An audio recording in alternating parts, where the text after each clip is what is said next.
Hello everyone. So I am finally back to making some YouTube videos again, so I am really happy about that. And what happened to me is that back in July it was a really hot day and I fainted and fell down the stairs, and unfortunately I broke my arm really badly about halfway between my shoulder and my elbow, and I also twisted my foot really badly and broke that a bit as well. So I was pretty much out of commission for a while, and it's been about 7 weeks and I'm still not really close to being recovered, but I still thought it would be good to try filming a few new videos. So the one that I'm going to start with is to talk about all of the makeup products that I've been interested in that have been released over the summer months, and some of these products I have tried, and so I can talk to you about my experiences with them. And then the rest of the products are ones that were released later in the summer that I am just thinking about whether or not I want to go ahead and still get those, and so I can talk to you about my thoughts about each of these products based on what I know about them and the ingredient lists. So a lot of people seem to be interested in exactly what happened to me, so I can tell you that briefly, but if you're interested in just skipping ahead, then you can go ahead and do that with the timestamps. But what happened is that I was upstairs in my house filming a YouTube video, and I had turned off the air conditioning because it makes a lot of noise, and it was a really hot day outside. And so I started to feel overheated and a little bit faint, so I thought I would go downstairs and turn on the air conditioner. But when I got to almost the bottom of the staircase, I ended up falling flat on my face, and so when I look back on it, I think that it's probably kind of lucky that I wasn't more injured than I actually was. It could have been much worse, I think. So I was in the hospital for 3 days, and my dog really freaked out because I guess he thought that he was never going to see me again. But this humerus break, I guess, is pretty difficult. They can't put it in a cast, and they just put it in a sling. And the doctor decided against surgery for me, which I do think turned out to be a good long-run decision in terms of how it's healing up. And he does think that it's healing faster than he had anticipated, I guess, for someone my age, so I'm feeling good about that. But I still am having a really difficult time using my left hand very much, and just being able to put on makeup or put on my contacts is so far fairly impossible, so I am getting by. But hopefully I can start to get some more movement soon, and I will be starting physical therapy this week. And I had never actually broken any bones before, and I had never been in the hospital since I was 4 years old and had my tonsils out, and I had never fainted before. So all of this all came as a kind of a surprise. So they never did figure out exactly why I fainted. There doesn't seem to be anything wrong with my heart as far as they can tell. And it was really hot that day, so it may have just been that I was overheated or dehydrated. And it also was the case that that afternoon there was a huge thunderstorm with tornadoes, and so I think the barometric pressure was dropping really fast. And so it might have been that there was a lot of mold in the air, because I do tend to be reactive to that. But still, I had never fainted before, so I'm not sure what happened. So hopefully in the future, if that I get that feeling again, I will know not to try to walk anywhere, and will try to rest until it passes. And so this has been a bit of a challenge for me and for the dog and for my husband. So I think the most difficult thing about this for me has been feeling really helpless, especially early on, right after I got injured. And I do see a lot of new lines in my face, which I think are a result of the stress from this. But I do seem to be recovering, and my bone density seems to be okay, so hopefully this is not something that will happen to me again in the future, especially if I try to be really careful about it. And one thing that I've been thinking about getting is an Apple Watch. So I think it was really lucky that I had my phone right near the stairs when I fell down, so that I could reach that really easily, because I think that moving even a short distance to get the phone would have been really a challenge. So I'm thinking that an Apple Watch might be a good thing for me in general, especially since I do walk outside a lot on my own with the dog. And another product that I've actually been using for several months now is a collagen powder. So I think that it might be the case that for a variety of reasons, including hair and skin and nails and certainly bones also, that supporting collagen might be a good thing. I do drink some bone broth fairly often, but I thought recently that as collagen production slows down as you get older, that maybe supplementing it with it would be a good idea. So I tried a bunch of different brands, and the one that I ended up really liking is from Bulletproof. And this is supposed to be grass-fed and pasture-raised from cows, and it doesn't have added hormones in it, and it is unflavored. So I really like this product, and this is from a guy named Dave Asprey, who has a pretty big presence on the social media, and I actually ended up meeting him about 10 years ago because I was in a movie that he made called Moldy. And so when I was living for a while in New Mexico at the time, he came down with his camera crew, and he spent the afternoon filming me there, so I got a chance to get to know him a bit. And I don't agree with everything that he says, but I think that in terms of this particular product, I do like it a lot. I think it does feel clean to me, and I do think I've felt intuitively better about it than other products that I've been using. And I do think it's helped my hair a little bit, and it's helped my nails noticeably, and so I think that it's plausible that this might be helping with the bone stuff as well. So I'm going to keep using it, so I thought I would bring this up, and I do have an affiliate link for that. And then another product that I've actually been taking is a silica product, and I don't know if this is working for me because I've just started taking it since I was injured, but I do think that this particular brand, it feels pretty clean to me, and so I feel okay about using it, and I just put both of these things in like smoothie type drinks and mix it with like milk kefir. And this product is called Cell Food Essential Silica Formula. So if you have any experiences with products like this, then please also share that with me in the comments, because I'm definitely getting a little bit more interested in supplements to promote bone health and also hair and skin and nails and things like this as well at this point. So I thought that what I would do today is just create an overview video of all of the makeup products that I have been interested in that have been released over the past few months. So the last video like this that I did was back in late April. So all of these products are ones that either have been released since then, or that in a few cases that were released a little bit earlier this year, but that I've just tried out over the past couple months. So most of the products are ones that I actually have purchased and used, so I can give you my feedback on those. And then I really haven't done any makeup at all since I've been injured. I've just been kind of playing with a few of the products that I already have, but I haven't really bought anything because I wasn't sure quite how soon I was going to be able to be making videos. So I thought that what I would do is to just talk about what I know about these products and about whether or not I'm thinking that they're going to be interesting enough to actually pick up at this late date. Now recently I've been finding that if I just look at the ingredient list for products, in many cases I can predict with a high amount of accuracy whether or not I'm going to actually like them and end up using them. And I also have been watching quite a few makeup videos on YouTube over the past 6 weeks or so, more so than usual, and so I can give you a sense of what other people are saying about them when I talk about each of these products. And so what I'm hoping is that you folks also can share with me your experiences with these products, or also whether or not you're actually interested in them, and then I can use that information to decide which of these products I actually do want to go back and still buy. So first, a little bit of information about me. As I said, I'm 60 years old now, and I have dry and very sensitive skin, and so I tend to be really careful about what I put on my skin. I really don't want it to be irritated at all by any of the products that I use.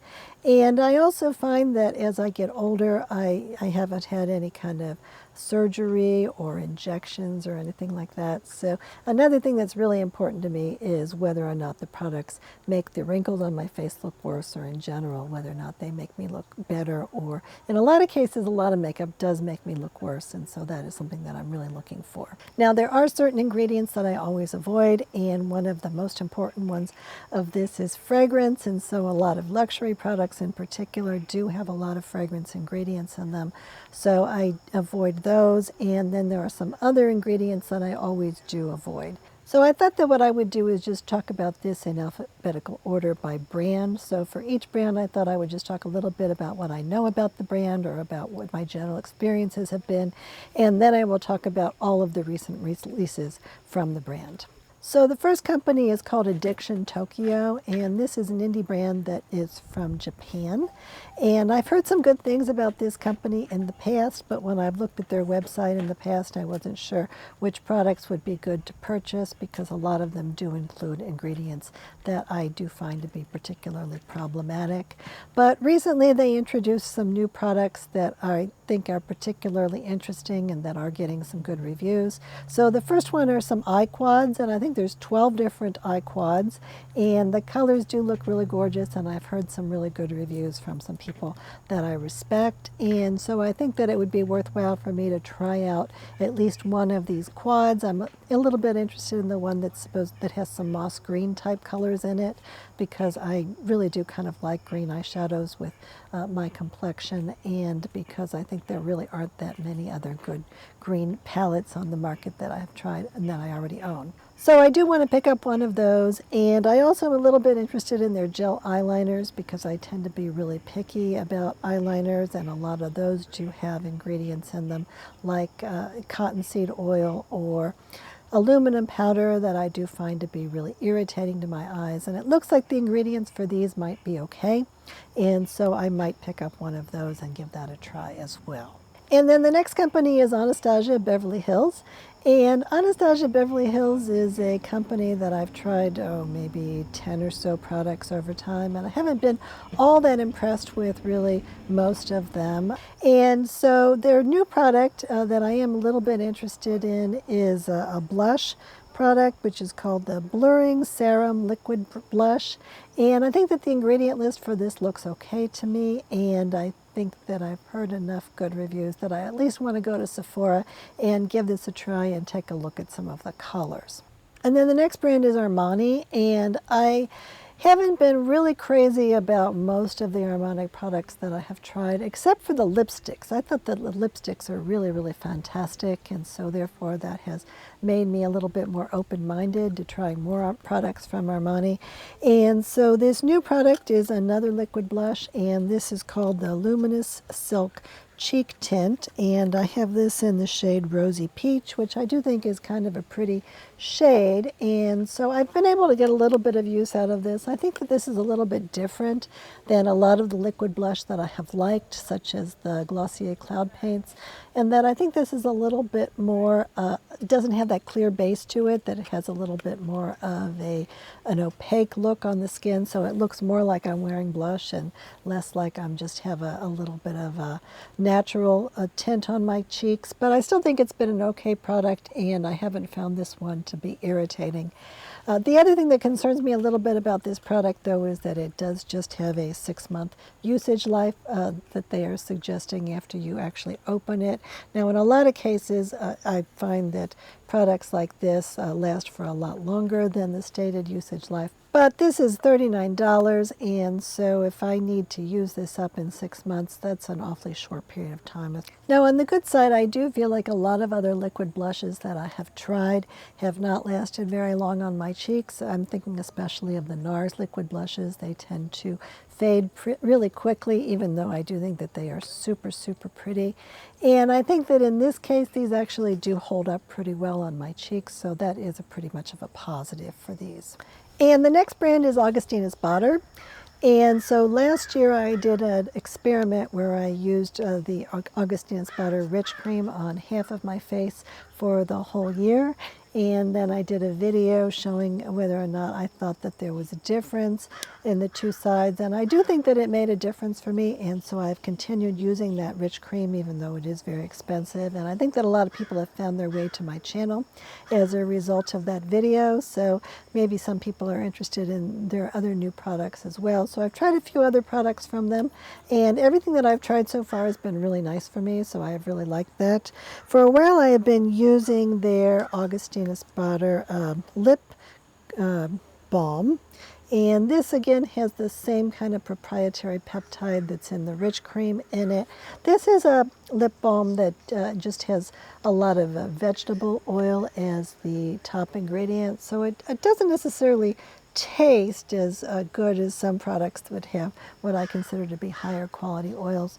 But my lips do seem to do really well with this product, and I do feel like they're not necessarily looking better than with some of the other high-end lip products that I've tried. But I do think this is a really nice product, and it is very expensive, but I do think that it's been worth it for me. And then just a couple of months ago, Augustinus Bader came out with a tinted lip balm. There are 3 different shades, and this is created in conjunction with Sofia Coppola, who is a movie director. And I think that she probably just liked this lip balm but wanted to have something tinted. And so there are 3 different shades, and the one that I have is shade 3, which is kind of a darker browny pink type of a shade. And I think it's really pretty on my lips, and I think that this has worked out just fine. So again, whether or not it's worth the high price that they're charging for it, I don't know, but I certainly feel like I'm going to use this product up, and that after I finish both of these, I may well buy this again. Now, Bobbi Brown is a company that I think does make really good quality products, but unfortunately they tend to usually put ingredients in them that I can't tolerate. So either chemical sunscreens or fragrance or aluminum powder. So the vast majority of the products that they sell are ones that are not going to work for me. But there are a few products that they sell, such as their concealer stick and their foundation stick, that are among my very favorite makeup products. So the new product that I might be a little bit interested in is their lip and cheek oil. That one does seem to not have any fragrance in it, and that might have some potential for me. I don't think that I'll probably use a product like that on my cheeks. I think that's a little bit odd, but I do think that it might be worth it to take a look at that product in terms of it being a lip gloss. And these, of course, do have a lot of different artificial colors in them, but other than that, the ingredient list actually looks pretty good, so I do think there's some potential here. Now, Byredo is a company that does put fragrance or other problematic ingredients in most of their products, but I tried out an eyeshadow palette that was a limited edition earlier in the spring called the Mineralscapes palette, and I really, really liked that formula and that particular palette, so that made me a little bit interested in some of these other eyeshadow palettes that Byredo offers. And they just came out with one that is called Desert Road, and so I was a little bit interested in that, but from what I have heard, this is a very different formula than the Mineralscapes palette, and the few people that I have heard that have tried this particular palette seem to have been somewhat disappointed with the performance in terms of the way the shadows go on and in terms of their pigmentation level. And what I also feel like is that this particular color story is not one that I think would necessarily be the one that I would choose. So I'm still a little bit interested in eventually trying out one of these regular palettes that Byredo offers all the time. Maybe someday I'll get a good deal on it and I can pick out one of the other color combinations. Now, Caliray is a company that is a couple of years old, and it was founded by the woman who originally founded Urban Decay. And they have a number of different products, and a couple of them I have really, really liked. And I think I've tried almost everything that they put out, and I think that all of their products have been pretty good. So the newest products that they released, the first one is called the Caliray Hideaway. This is a color corrector. I think that as the liquid color correctors go that I've tried out, this is actually a really nice effort on the part of Caliray. I think I like this quite a bit more than I like the Chanel ones or any of the other liquid ones that I've tried. And this one is in several different shades, so more shades than most companies are offering, and so it's possible to hopefully find one that really works for you. The color that I have is called Warm Sun Glow, and I just really use it under my eyes in order to compensate for the dark circles. And I think it does work really well, and I don't think that it's exacerbated the look of the wrinkles under my eyes, and I think it's worn pretty well, and I haven't had any irritation from that at all. So overall, this is a good product. And then the other product that I purchased from Caliray recently is called Sun Drip, and it is described as Skin Boosting Peptide Serum Bronzer. So I think that this is a copy, basically, of the concept of the Drunk Elephant De-Bronzy Drops. Now, those products from Drunk Elephant, those irritated my face really, really badly, and so I haven't been able to use those at all. And I think this is a very similar concept. It only comes in one shade, And unfortunately, my feeling with this particular shade is that it's kind of on the orangey side, and I don't really like the way that this is looking on my face very much. So I don't think I'm probably going to be getting very much usage out of this. But if you're looking for something that's a bit more orangey, it might be an okay product. I don't think it's irritated my skin at all, and I think it's been okay in terms of how it blends into my skin. I just am not sure this is the right shade for me, and I think it might have been nice if they had come out with multiple shades of this. And then Caliray is also going to be releasing soon a new liquid blush, which is called Blurry Blush. It's a fairly reasonable price. It's only $25. And so I am interested in taking a look at this, so I will see if this is being sold at Sephora and give it a try there, or else I might just purchase it. Now, Carolina Herrera, this is a really expensive luxury brand that is owned by Puig, which is the company that also owns Charlotte Tilbury and Byredo. And they are just now introducing a whole line of different kinds of makeup. I think that all of that stuff is new. And the one product that I'm a little bit interested in is the Nude Couture Matte Bronzer. Now, unfortunately, this is $90 if you include the case with this. So this is kind of really on the expensive side for a bronzer, and I find it hard to believe that it would be worth spending that much money on it. If you really like the luxury case, then that might be worth it for some people. I'm not all that impressed with these particular case designs, and so I kind of doubt that I would be picking this up, but I do think that the ingredient list looks like it might be quite a good bronzer. Now, there are some other bronzers that I have already that I do think are also very, very good, so whether or not this formula actually would be better, I don't know. But I do think it looks like, based on the ingredient list, that it's probably a formula that I think might perform pretty well, and I don't think it probably would be irritating, at least not for me.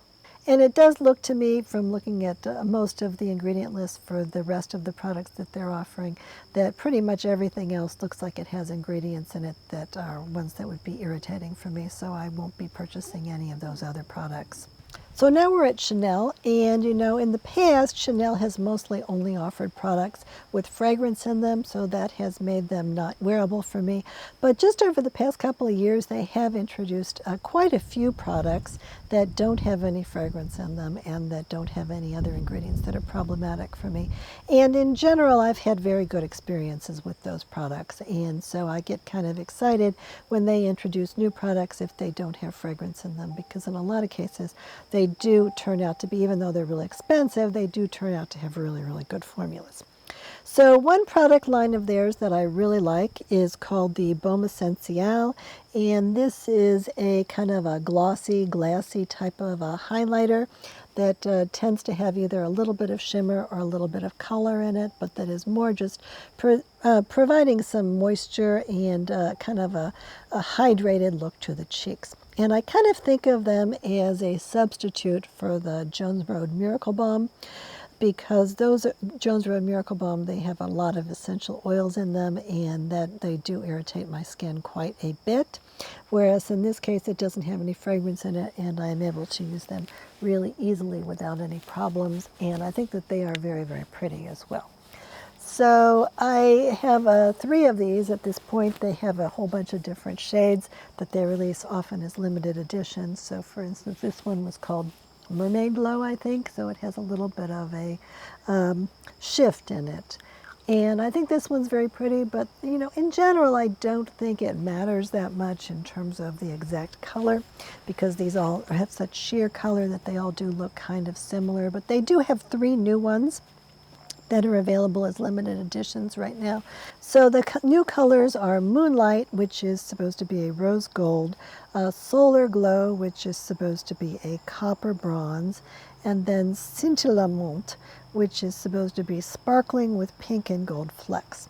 So I don't know that I'm all that interested in any of those shades. It would be nice if I could actually see them in person, but I have not found a Chanel boutique that is anywhere near me that I can go look at. I am also really, though, interested in a shade called Morning Dew, which is just included in their Nature Getaway set. And this has several other products in it that I wouldn't be able to use, and it is quite expensive, so I don't think I'm going to be buying that one. But I do think that it looks like that color might be really, really pretty. So there's a YouTuber whose name is Abby Bliss White who did a video on that Nature Getaway set. And I thought that this particular shade looked really pretty on her, and she said that she thought that this was her favorite. And I think she might have purchased like all of the Baume Essential products that they have released. And then over the summer and fall, they have 2 new powder type blush products, and both of these releases do not have any fragrance on them, and they look like they have ingredients that should be tolerable for me anyway. So the first one is called Jardin Imaginaire, and this is a blush and highlighter combination, and I might actually be interested in that, except for the fact that they have 2 different colors, and one of these, it looks like it's kind of a dark pink, and it might be a little bit, I think, too much on the cool side for me. I'm not sure. And then the other one, it looks like it's a really kind of a gorgeous peach shade, but I think that this one looks quite similar to the peach shade that I purchased in the Chanel Healthy Glow collection from last winter, and so I don't know that I want to pick up another blush that's exactly the same color, almost exactly the same color as the one that I already have. So I might skip out on this particular release, especially since I'm not sure that I want a highlighter that is as shiny as the ones seem to be in these. But in terms of generally the formulas from Chanel, they're really, really nice. And so I think it probably would not be a mistake to pick up this particular release. And then the second release that I think might be appropriate for me in terms of it not having fragrance is going to be out in the fall, I guess. And this is called a collection called Les Tarot, which is like tarot cards. And so there are going to be 2 different shades of this. So unless I really think that based on what I see in the future that these are going to work for me a little bit better than I think, I might skip these. Now, Chantecaille is a really, really expensive luxury brand that was founded by a woman named Sylvie Chantecaille, who founded Prescriptives when she was working at Estee Lauder. And so my feeling with these products is that in the past, they almost all were really problematic for me in terms of the ingredients. Even though they're supposed to have a lot of natural ingredients in them, they were putting in a lot of different types of ingredients that were problematic for me.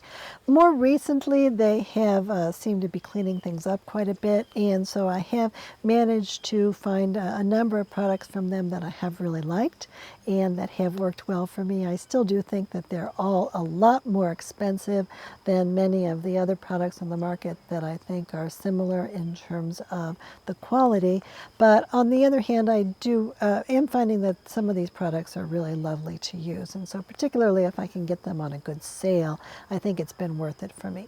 So one product that they just reformulated this past spring is called the Just Skin Tinted Moisturizer Sunscreen Broad Spectrum, and it actually has an SPF of 15 in it.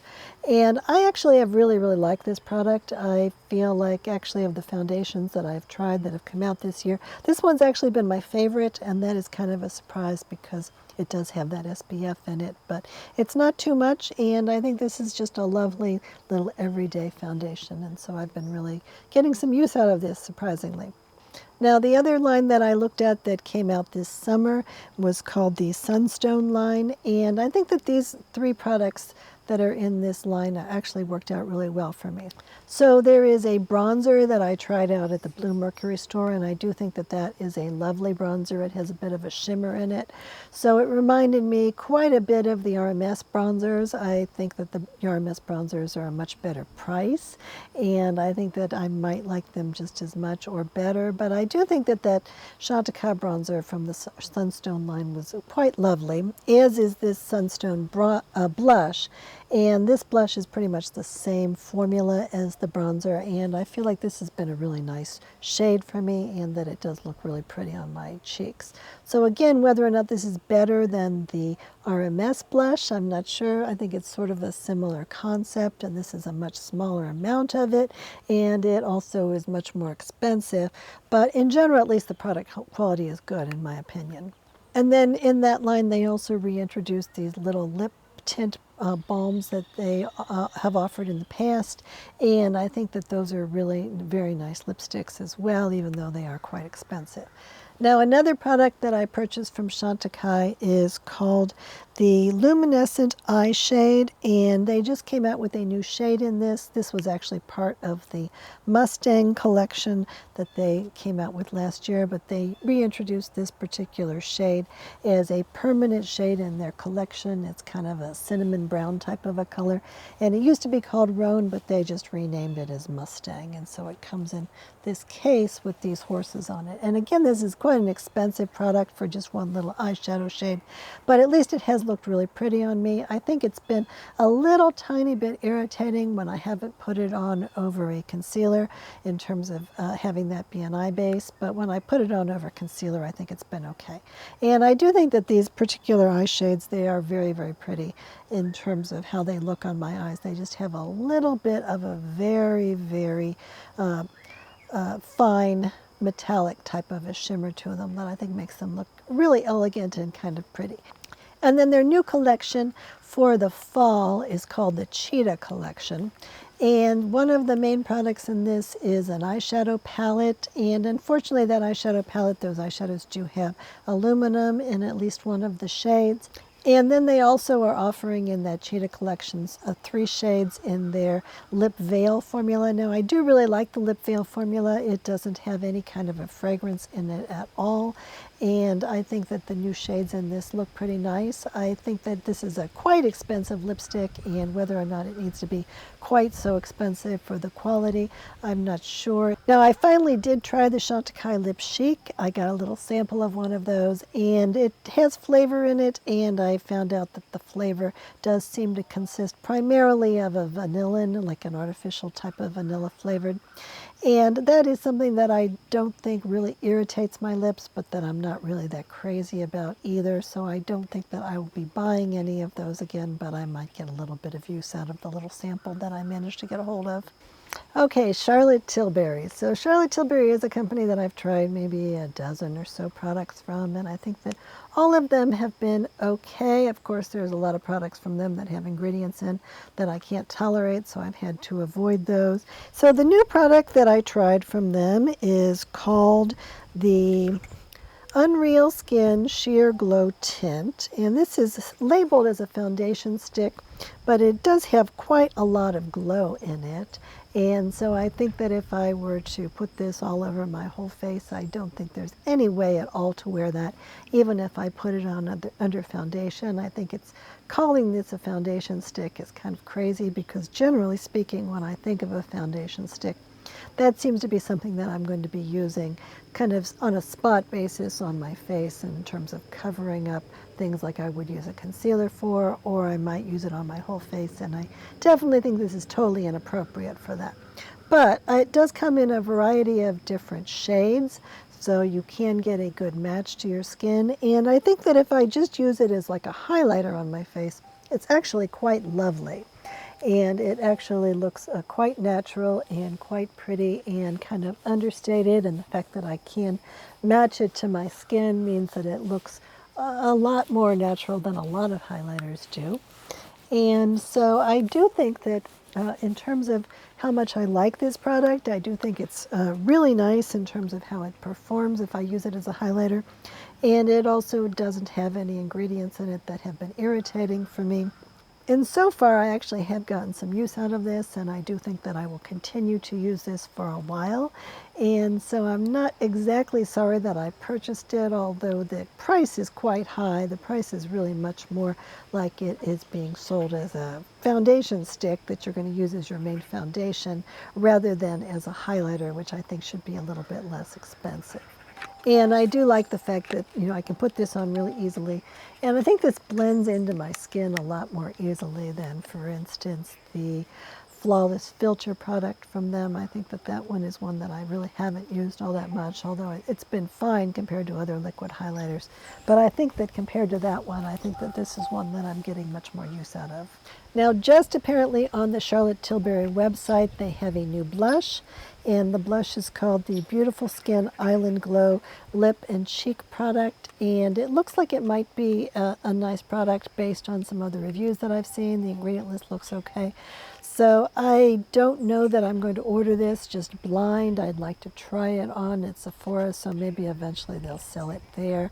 But in general, I think that that's a product that might have some promise, and that maybe if there weren't so many new blushes on the market, I might be a little bit more interested in that one at this point.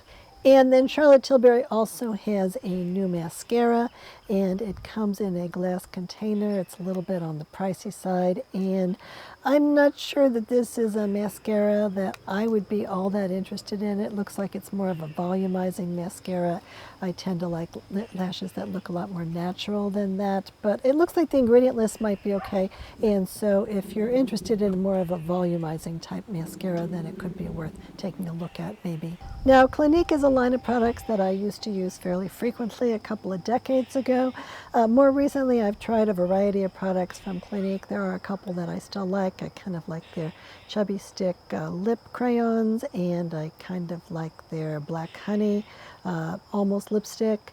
I think that both of those are quite pretty. And so I decided to pick up this new lip and cheek oil, which is in the shade Black Honey. And I think this has not been too bad. I think as a lip oil, it's actually been kind of nice, and it does have a nice texture to it. I think it is moisturizing for the lips, and the ingredients look pretty good. And it actually tastes pretty good to me. It's not flavored or anything, but I think that the way that the particular ingredients that they're using taste, it actually is quite a nice product. I have tried putting that on my cheeks, and I don't really like it on my cheeks. I think it's a little bit odd for them to be suggesting at these Estee Lauder companies, Bobbi Brown and Clinique, that these lip oils are a good thing to put on the cheeks. I think that they do tend to be even more sticky than the Jones Road Miracle Balm. I think if I'm going to put something on my cheeks that makes it look kind of glassy and moist looking, I think that, for instance, the Chanel Baume Essentials, those are much, much better choices. Now, Danessa Myricks is a brand that I often play with when I visit Sephora, and I haven't found that many products of theirs that I've really thought had enough potential in terms of my actually wanting to buy them. I did kind of like their Yummy Skin tint, which was released last year. I thought that that actually looked pretty nice on my face. In terms of the recent releases, the one that I did purchase is called the Yummy Skin Lowlighter, and I bought this in the shade Low Key. And this is kind of a balm product, but it almost turns into a little bit like a powder on the skin. And I guess the reason that they call it a low lighter is because it's supposed to be kind of on the subtle side, which is something that I do like a lot in terms of the way that I want my highlighters to look. I tend not to like things that look a lot really shiny or metallic or bright. And so I think this one does give a little bit of a natural flush to the cheeks. Now, all of these Danessa Myricks products, to my understanding, they're all made in China. And I don't necessarily think that's a problem, but I do think that there's not necessarily as much control over the processes of manufacturing in China, and that sometimes people do end up with products that have different ingredients than what the company is promising. But I think it's probably also the case that some companies, manufacturing companies in China, are a lot better than others, and so far the quality on these products does seem to be nice.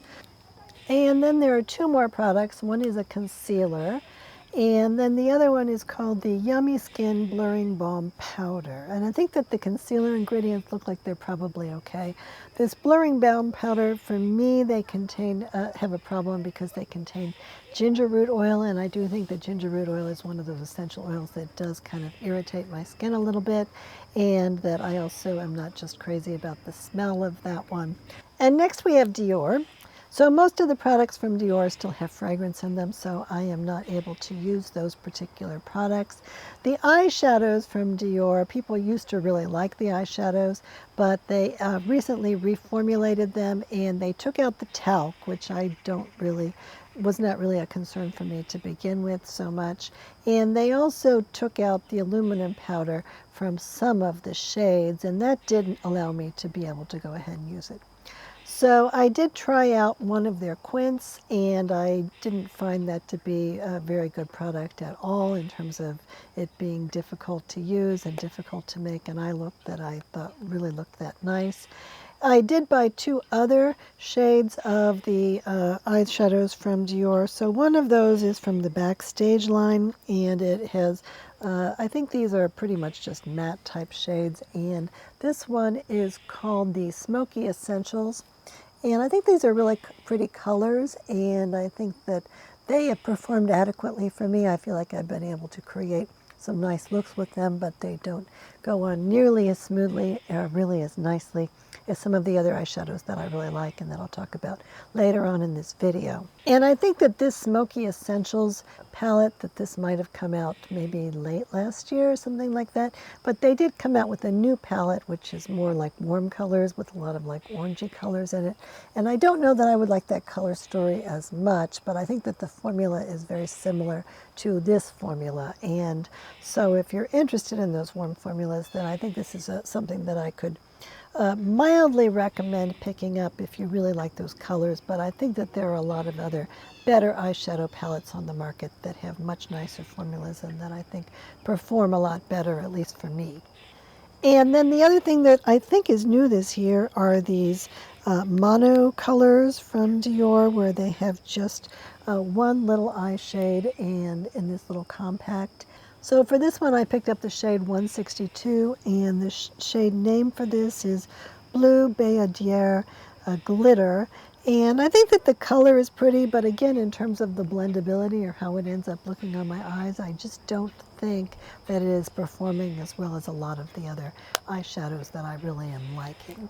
Now, another line of eyeshadows that Dior has just released is called the Plan de Paris Eye Quints. So this is apparently a different formula than their regular eye quints, and some people are saying that they might be a bit better. They are available in 4 different palettes. One of those, which is called Montaigne, that does have aluminum powder in it.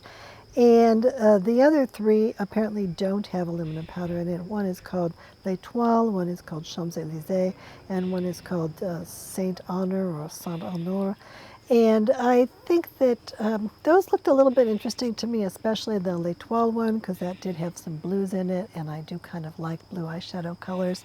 But then I heard that there was at least one person who had problems with this particular line of eyeshadows, and that they found them to be really, really irritating. And she actually said that it took her weeks to recover, I think maybe from the glitter in some of the shades. So that makes me a little bit nervous about purchasing one of those as well. So probably I'll go ahead and skip it.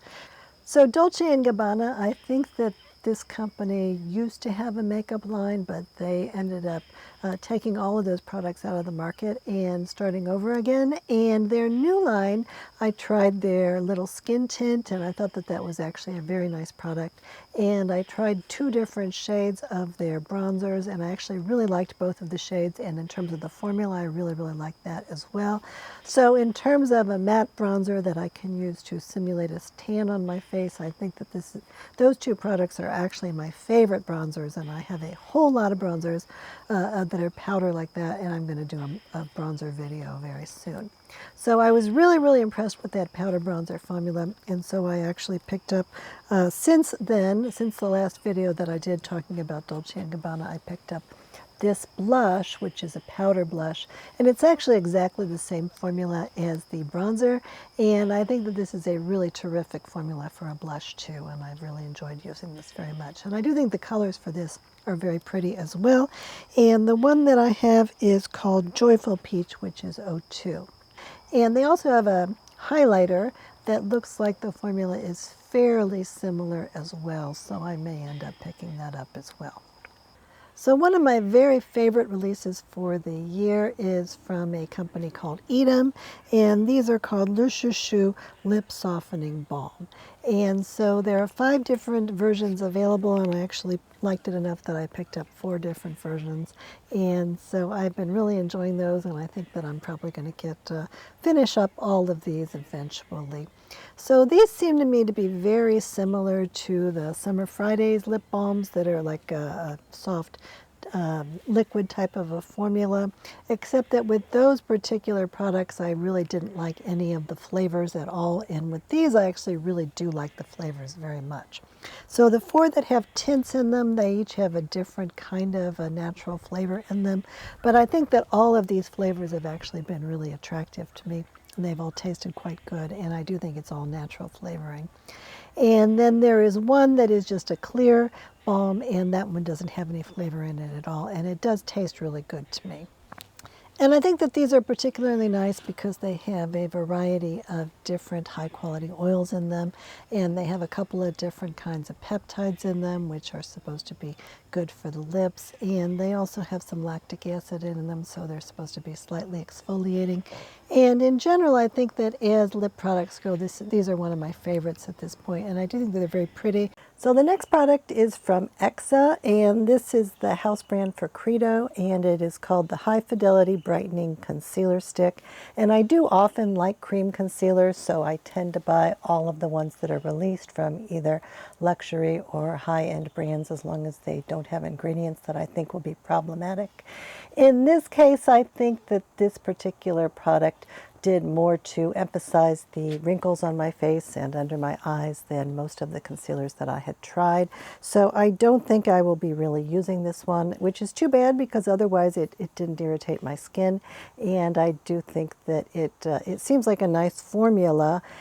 And then I have another cream concealer, and this is from a new company called Fara Homidi, and this is available on Sephora, and they have 3 products, and all of them are very, very, very expensive. So the product that I purchased is a concealer, and it has a shade in this that is kind of like a glossy highlighter as well, so you're supposed to be able to use these 2 together. It's labeled as a foundation, but I don't see it as a foundation. I am just seeing this as a concealer that I use on a spot basis, and particularly on very small areas of my face. And I actually have a little Westman Atelier brush that is almost like a lip brush that I can just use on a teeny tiny little spot basis.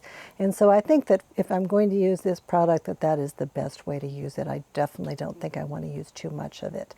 The unfortunate thing with this particular product is that it did irritate my face a little bit.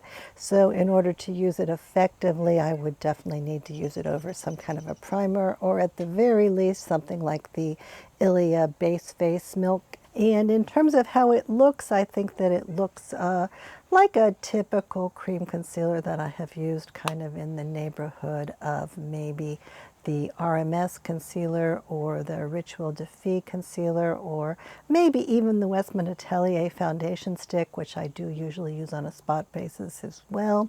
I think that there are cream concealers that I like better. The Tom Ford one I think is much better, and that one is not as expensive as this because it comes in this super fancy case and it's refillable, but I still like that Tom Ford concealer stick much, much better than any of these particular products. And so I wouldn't buy this again, and I was a little bit annoyed enough about the fact that it was irritating my face that I probably would have even brought it back to Sephora, except that was about the time that I broke my arm, so I didn't get a chance to do that.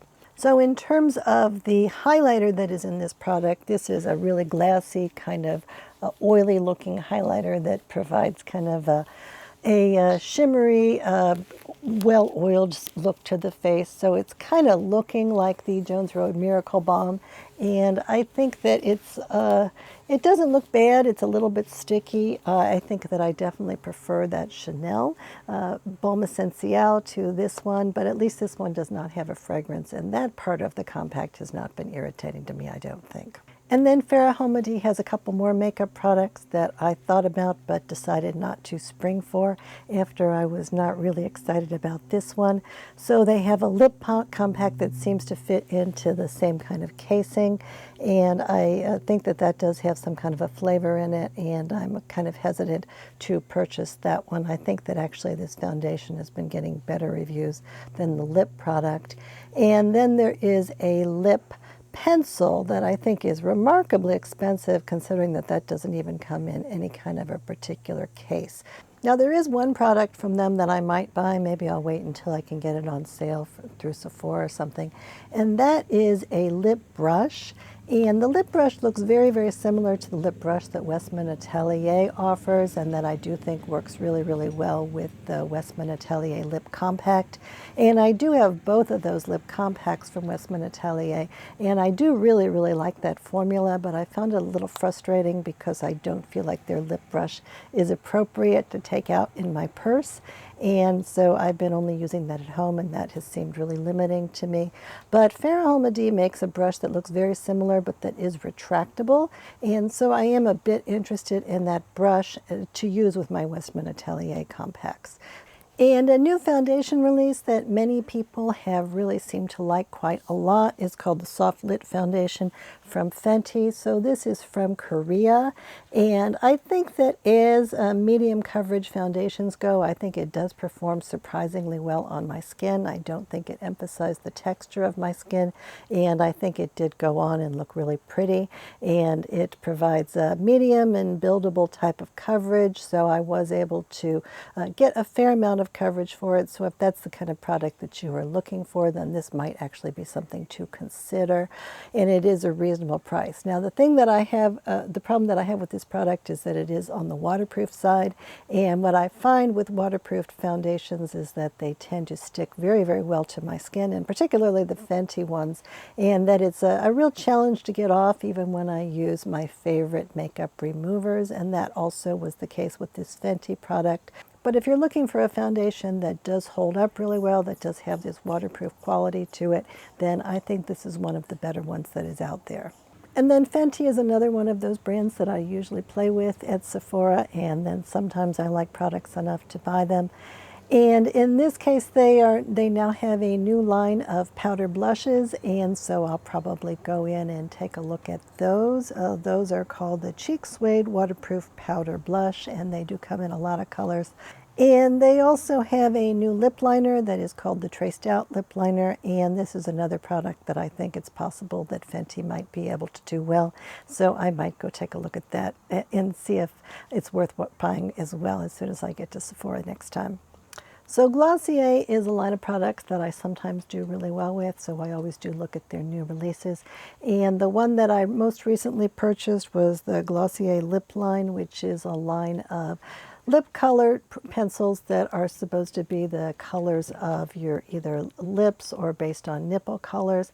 So I don't think that this necessarily means that you're supposed to pick the colors that are the same ones as your own lips or your own nipples, but I do think that these are fairly natural looking shades that look more like there could be your own lip color than is the case with a lot of lip color lines. And my feeling with this is that I really like the formula for these. I thought that they went on really nicely and that they did look pretty and they were not irritating, and I have found that some lip pencils are irritating.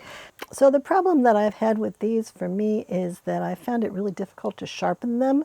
So they sell a sharpener for $9, and I have not yet bought that sharpener, but I think I'm going to have to, because the sharpeners that I have found so far, I actually haven't been able to sharpen them at all. And see, this one, it's kind of been a total failure once I got past the original factory sharpening. So I'm going to keep working on that, because I do think that these two pencils that I have, that I do like them as pencils, but you might need to buy their sharpener, and hopefully that sharpener will work. Now, Glossier has a very popular brow gel that is called the Boy Brow product, and I have never been able to use that product at all, and the reason is because my brows are very, very, very, very sparse. So I think that for people like me that have that kind of brow, I think that that Boy Brow gel is not really appropriate. It's more like a pomade, and what tends to happen when I use it is that it doesn't really get just on my eyebrows. It tends to get all over the skin under the eyebrows because there's just not enough brows there to hold on to that pomade. So I wouldn't use that, and they have a new pencil that they are calling the Boy Brow Arch Pencil, which I think is supposed to be a pomade pencil. It might be the case that that would work better than the Boy Brow gel, so I'm going to try to give that a try next time I go to Sephora and see how that works out. So the next brand is Goop, and Goop has a couple of new makeup products on their website. Now, I haven't really been able to use most of the Goop skincare products that I have tried. They've all been a little bit irritating to my own very sensitive skin, but I did really like their colored sort of blush balmy type products that they released last year. I thought that those were actually really terrific, so I'm a little bit open to trying some more Goop makeup products. So the new ones that they have a mascara, and they also have a bronzing gel. And so I am a little bit interested in hearing about those and hopefully getting my hands on them so I can try them out at some point. So Guerlain is a luxury French brand, and it has the creative director as a woman named Violette, who has her own line of cosmetics as well called Violette FR. And the issue with the Guerlain products is that almost all of them do have fragrance in them, and that makes them a no-go for me. Some of the Violette products do not have fragrance, and I've done a little bit better with those. Now, the only product that Guerlain offers that I've been able to find that does not have fragrance or any other ingredients that I consider to be totally inappropriate for me are their eye quads. And their eye quads, I picked up one last year that's kind of more of a neutral color that had a little bit of an orange spice type of a color in it called, I think, Undressed Brown. And what I feel like from that particular palette is that their eyeshadow formula tends to be quite pigmented, even in those kind of neutral colors, and that I had a hard time not making a look that looked like it was really overwhelming my whole face. And I think that with most of their palettes that would even be more the case, because most of them do have really kind of bright color stories.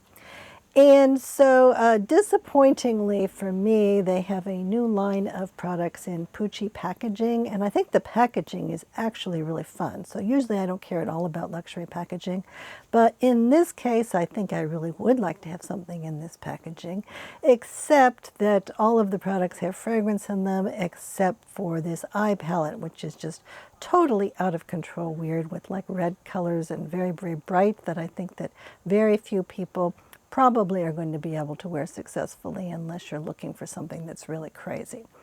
So I guess that I will not be getting any of this Pucci packaging, but maybe I will buy myself a Pucci scarf, because I am finding that kind of a pattern to be kind of attractive to me at this point.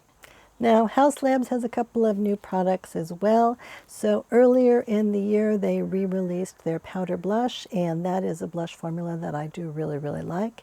And then more recently, they came out with a new line of cream blush sticks, and so I picked up this one in the color Glassy Pomelo. And I actually feel like this is one of my very favorite cream blush products that is on the market. I think that this gives a little bit of that glassy type of a look to my skin that is leaning into the Jones Rowan Miracle Balm look, except I like it a lot better, and I think that this has a lot of really, really high quality ingredients in them that I do feel like are both good for my skin and that do look really pretty on my skin. And it looks like a variety of the colors would work for me as well. I took a look at all of these at Sephora, and I think that I would not really mind having almost any of these blushes. I think I could make them all work. And I'm not sure that they last as well on my skin in terms of the lasting power as some cream blush, but I do think that they last pretty well. And what I usually will do with a blush like this is to use it over a powder blush so that I can get that pretty look, but that if it eventually does wear off, at least I still have a little bit of blush left on my cheeks usually. So I'm a big, big fan of this, and probably eventually I'll pick up a few more colors. And then Haus Labs also has a new liquid eyeliner, and this looks fairly similar to the Lisa Eldridge eyeliner that I purchased earlier in the year. So this has a really thin tip on it. It's a felt tip, but it has a really sharp point to it, so it looks like you should be able to draw a really thin but black line along your eyelashes, and then if you want to create a little bit of a wing, you might be able to do that. I have really given up on the idea of creating a little wing on my eyes because of the problem that I do seem to have a lot of texture and little wrinkles around that area, and it's very difficult for me to get the wing to go in exactly the direction that it's supposed to be going. So sometimes I do think it's nice to put a very thin black line right along my lash line for a slightly different look. And so I have used the Lisa Eldridge product for that on occasion, and so I'd be interested in playing with this one as well. Now the Lisa Eldridge one does have black number 2, and historically that has been considered to be a particularly problematic ingredient.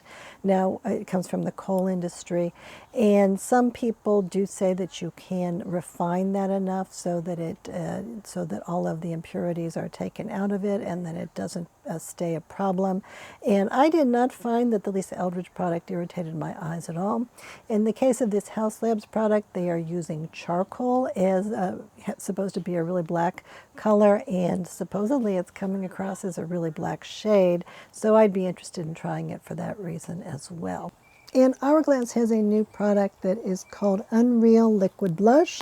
So it comes in this little bitty container, and it has a dropper on the top. And so the way that you are supposed to dispense it is by pressing on this button on the bottom, and then a drop of the product comes out on your hand.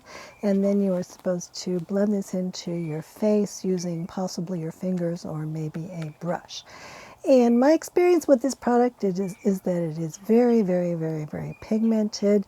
I picked the shade that I thought that would be the most appropriate for me, which is called Scene. And I do think it's a pretty shade, but I have found it difficult to get the subtle look that I would like to achieve with any kind of blush that I put on my skin, because this is such a pigmented formula, and also I feel like the amount that I can get out, and by pressing the bottom of the container, I tend to get a very large drop on my hand.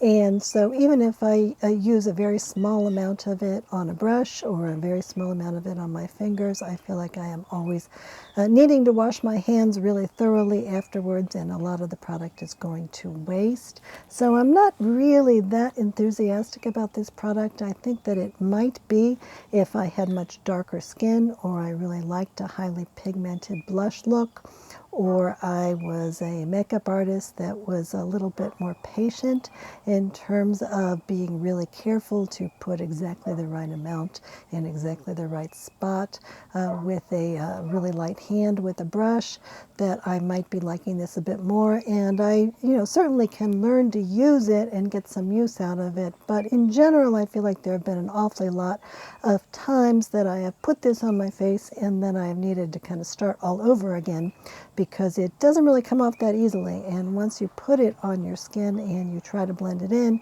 if you look like you have too much blush on it, it's very difficult to make that highly pigmented blush go away. So the next company is Huda Beauty, and I've tried a few different products from Huda Beauty over time, and I haven't really liked any of the ones that I've tried in the past.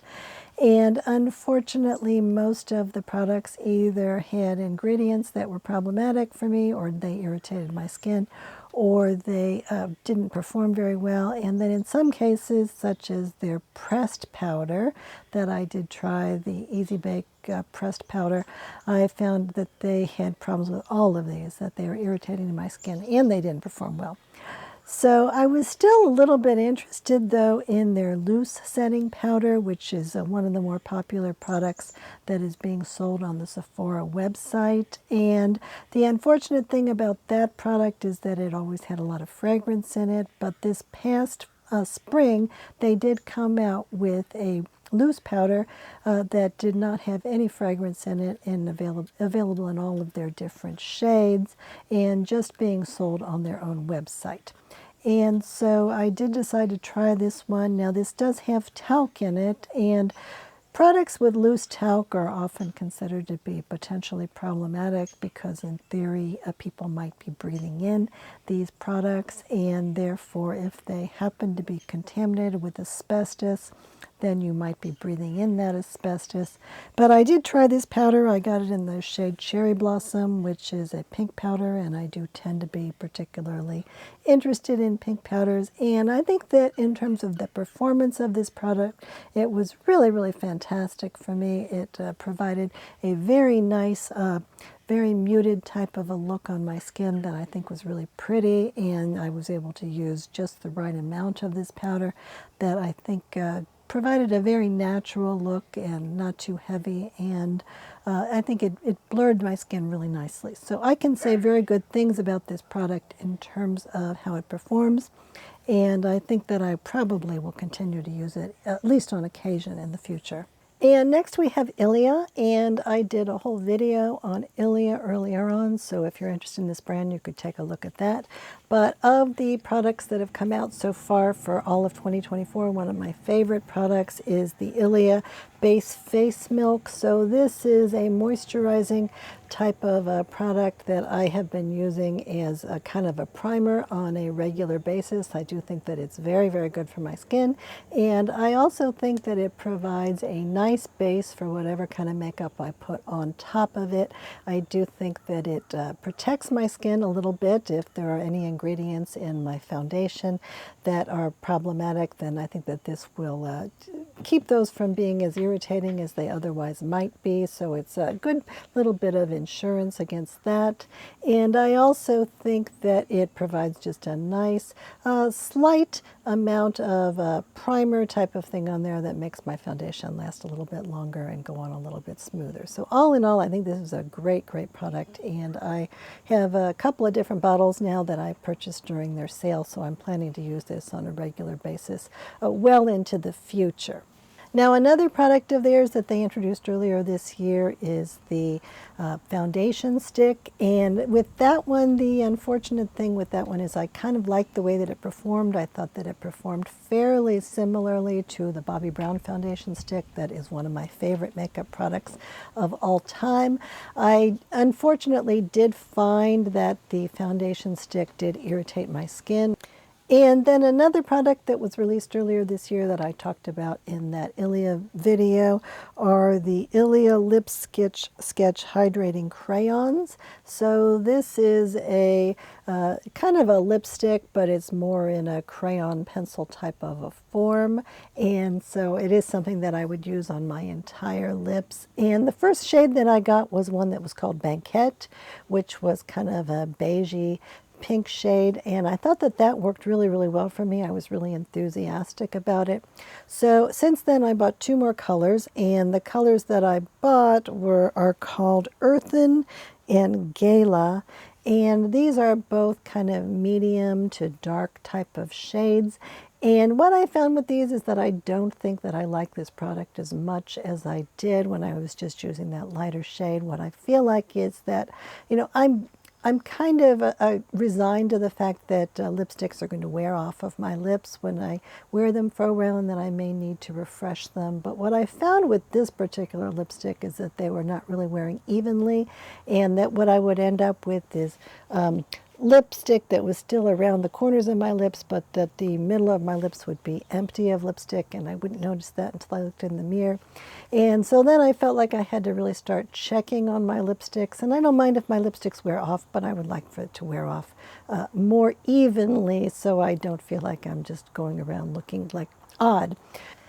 And then Ilia has two more new products that I haven't been able to get my hands on yet.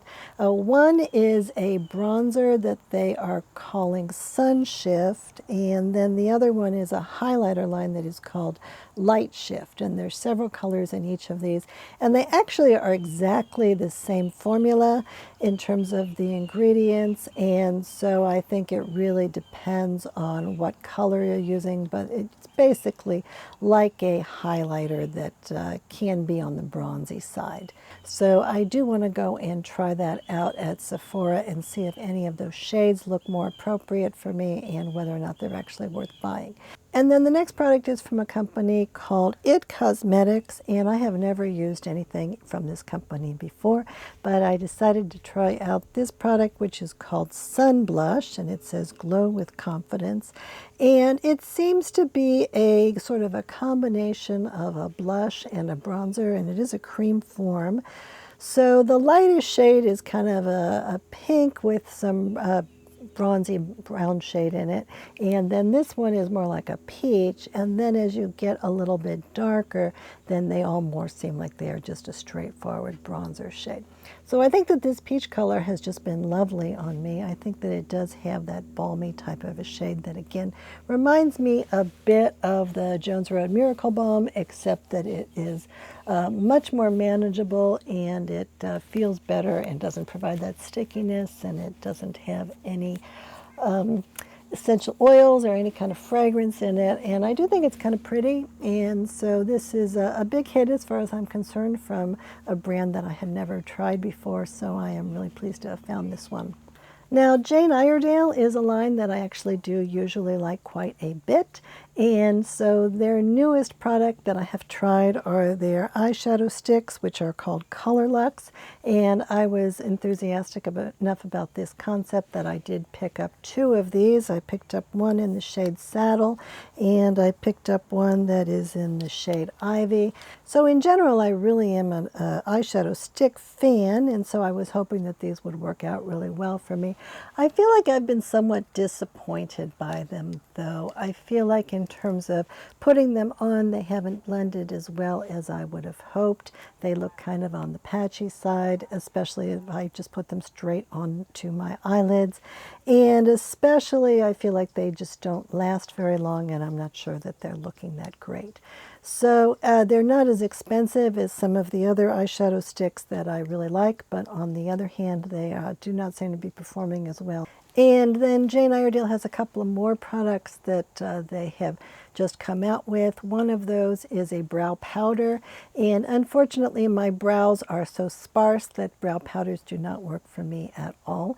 And they also have a new mascara, and so I might be a little bit interested in trying that one out. Hopefully I can get a sample of that at some point. Now, of all the makeup products that I have ever tried, I think that one of the ones that I talk about the most on this channel are the brow pencils from Jones Road. And I really like these pencils because they have little fibers in the pencil, and therefore when I just draw them on my eyebrows, I can actually get a look that gives me the idea that there's an actual plausible brow look rather than just something that is drawn on. There's actually texture that's added to my brows.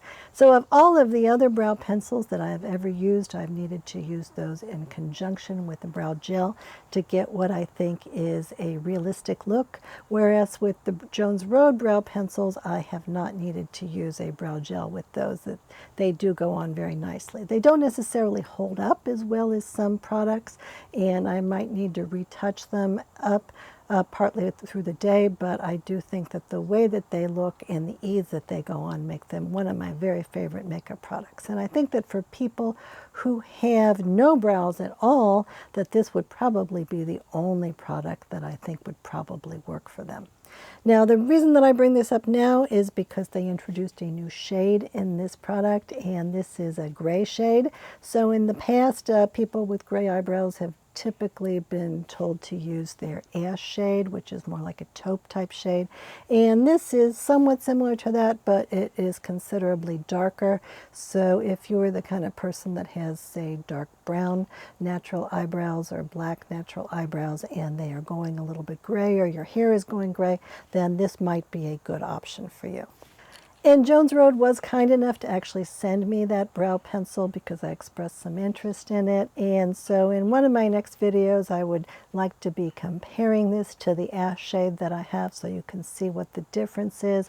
But in general, I am just a really, really big fan of this brow pencil, and I can't really recommend it enough to people with sparse brows like mine. And next, I actually have a fragrance. So in general, I really don't like any synthetic fragrance at all, but I do like fragrances that are derived from natural ingredients, and there are very, very few of those on the market, but sometimes I can stumble across one that actually does seem to have natural ingredients. So with Jo Malone, this is a line that I know that they are using many different kinds of natural ingredients in their perfumes, but I think that most of them also do have synthetics in them. And so what I tend to find when I play with the Jo Malone line is that I'm like, oh, I kind of like this, but it's just not quite right. It's just got some kind of a note in it that's really problematic. But I do still try to have some little bit of hope, and so I often will just try on the new products from them. And the one that came out recently that I actually think may be totally natural, or at least it's smelling to me like it's totally natural, is called Frangipani. And the particular notes that they say this has in it are lemon and frangipani, which is a white floral, and lang-ylang and sandalwood. And I feel like all of those are particular fragrance notes that they can achieve pretty easily from natural sources. Obviously, if you see something like musk on a fragrance, then it's going to always have some kind of a synthetic flavor in it. But I think that this one very well might be all natural, or at least I have been able to use it regularly without it giving me a headache, and with it actually smelling quite good to me. So I did buy this small bottle, which was actually a reasonable price, and it'll probably take me a while to get through even this little bottle. But I do feel really enthusiastic about this particular fragrance. Now, of course, you have to like white florals, and not everyone does, and not everyone likes all kinds of natural perfume. But if you're interested in a product like this, this is one of the fragrances that I've tried recently that I've liked the most. And next we have Kosas, and Kosas came out with a new line of powder blush. The shades that I have Dreamland, which is a kind of a bronzy type shade that I think is very pretty in terms of giving sort of a summer bronzy type of a look. And I have Blissed, which is kind of a coral type of a shade. And then I have Swoon, which is kind of a mauvey brown type of a shade. And I think that all of these have actually been really pretty for me. And whether or not I like this particular line as much as, for instance, the RMS blushes, I still think I like the RMS blushes better. I think that they give a little bit more of a shimmery type of a look in the RMS blushes. But in general, I think this is a very nice formula too. These are baked blushes, and so they're not ones that I would as much put on with my fingers as with, for instance, the Haus Labs blushes or the RMS blushes or those Chanel blushes. But I do think that they are very, very nice products, and I feel like they're a lot of fun to use. Now, there are 8 different shades in this, and what I realized when I went to the store and took a look at them is that it seems like there are basically 4 different colors in terms of going from cool to warm, and then there also are lighter versions and more rich versions. So I made a little chart here of which blushes I think are darker versus lighter, and which ones are cooler versus warmer. Now, Kosas also has a new line of lip liners, and they are calling these Hot Liner.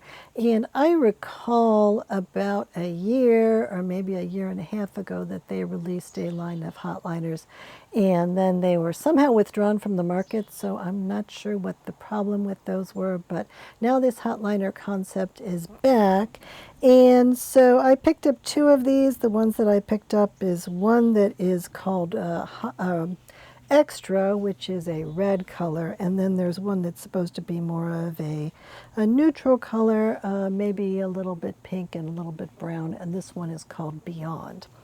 And unlike the Glossier lip liners, these actually do twist out, and then if you pull off the bottom, it has a sharpener in there, so if you want to make it have a sharper point, then you can use that little sharpener. So I do prefer a twist up lip liner, and so that part of it is good. But in terms of the formula of these pencils, I don't feel like I like them as much as I do the Glossier formula, or of the formula of several of the other more muted lip pencils that I have tried in the past and that I will talk about today. Now, the one thing that I did notice is that I went to Sephora and I was trying to decide which of these colors to pick. And so I swatched all of the colors that they had in the store on my hand. And I felt like when I first swatched them on my hand that they were all distinctly different colors, and so I thought that was interesting. But then I spent about 5 minutes walking around the store, and I didn't even touch my hand. And by the end of that 5 minutes, I felt like all of the colors looked almost exactly the same except for the red one. So whatever kind of color pigments they are using, they really don't have much lasting power in them. And I do feel like that is what has happened with my lips when I've used the color that I have as well, that when I first put it on my lips, it seems like it's a really pretty color, and then it just kind of seems to disappear really fast. And in general, in terms of the red color, I think that it was an okay red pencil, but I think that there are a number of red pencils that I have liked better there. But I will say that these have not irritated my lips at all, so that part has been good. And then Kosas did also just introduce a new line of eyeliners that they are calling Soul Gaze, or gel eyeliners. So these look like they are fairly distinct eyeliners. They look like you draw pretty thick lines, and they are pretty kind of dramatic eye looks. So I don't know if that is actually how they will work in person. So I would like to give those a try as well, just to see what's going on with them.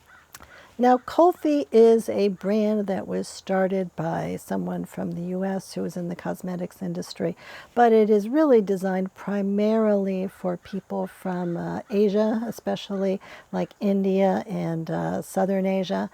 And so the colors tend to be on the bright side, and I did feel like that was the case with the lipstick. But in terms of their lipstick formula, I thought it was very, very nice. And I'm a little bit interested in trying some of the other products from them as well. And their newest product is a lip oil. And with a lip oil, I think it matters less in terms of what color it is, in terms of there being saturated colors for lip oils. I think that a lot of times those do work really, really well for me. And I've been hearing some good things about these lip oils, and I do think the ingredients look good, so I would kind of like to try one of those. That might be kind of fun.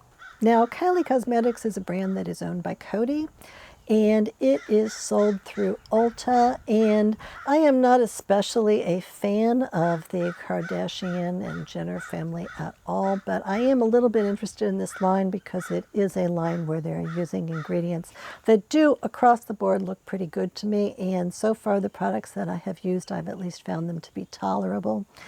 And so earlier this year, they released a foundation that I think is still just being sold on the Kylie website. I don't think that one's at Ulta yet.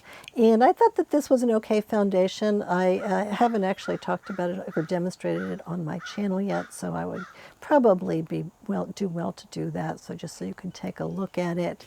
But I think it would be a little bit more appropriate if my skin were younger, but in general, I do think that it does have some potential for many people.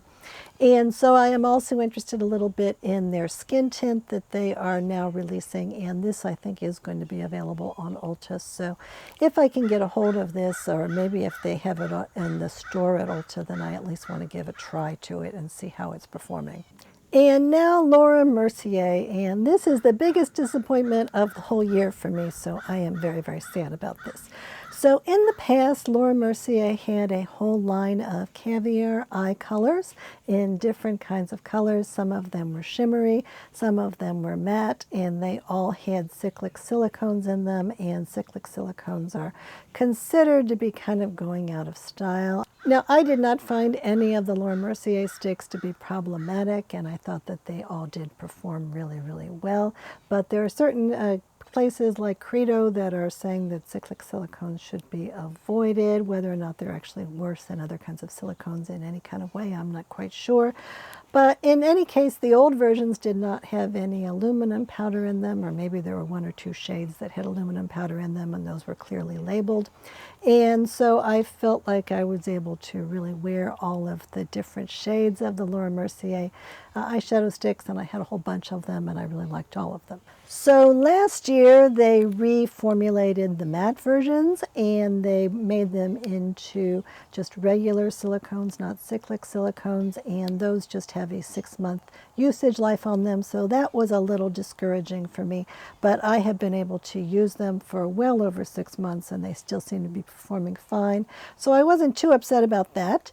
But this year they have reformulated their shimmer shades, and those again have a 6-month usage life on them.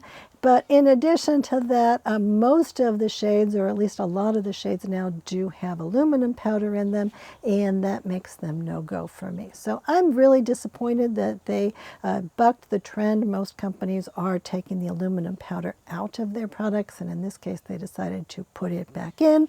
So that makes it very, very sad, because now there are only a few shades of these products that I can use. Now, in addition, I did buy one of the shades. The one that I bought is called Wheat, and this is kind of a bluish, grayish type of a shade, and it's fairly dark. And I feel like this particular product does not perform nearly as well as the old versions did on my eyes. I feel like it was much more patchy and much more difficult to use, and that I needed to spend a lot more time blending it out, and just trying to smear it on my eyes and then blend it with my fingers, that was not working at all.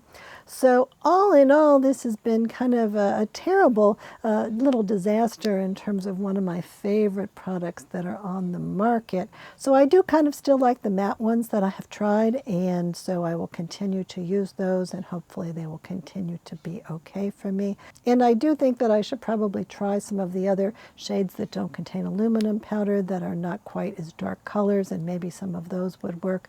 But in general, I really feel very sad that they have made these changes in their products, because I don't think they're working nearly as well for me as the ones in the past. And then Laura Mercier also came out with a new pressed powder. So this is in their Ultra Blur line. So I tried their Ultra Blur loose powder that was new last year, and I thought that was sort of okay, but I wasn't that crazy about it. So this is in a powder form, and I just got this little sample of it, so I was able to give it a bit of a try. And I think that as powders go, it's not too bad. I don't mind using this at all. So if I had this in a large size, I would probably get some use out of it anyway. And then earlier in the year, Laura Mercier came out with a liquid concealer, and I tried that out in the store, and I thought that it had enough potential that I would buy it and see how it went for me.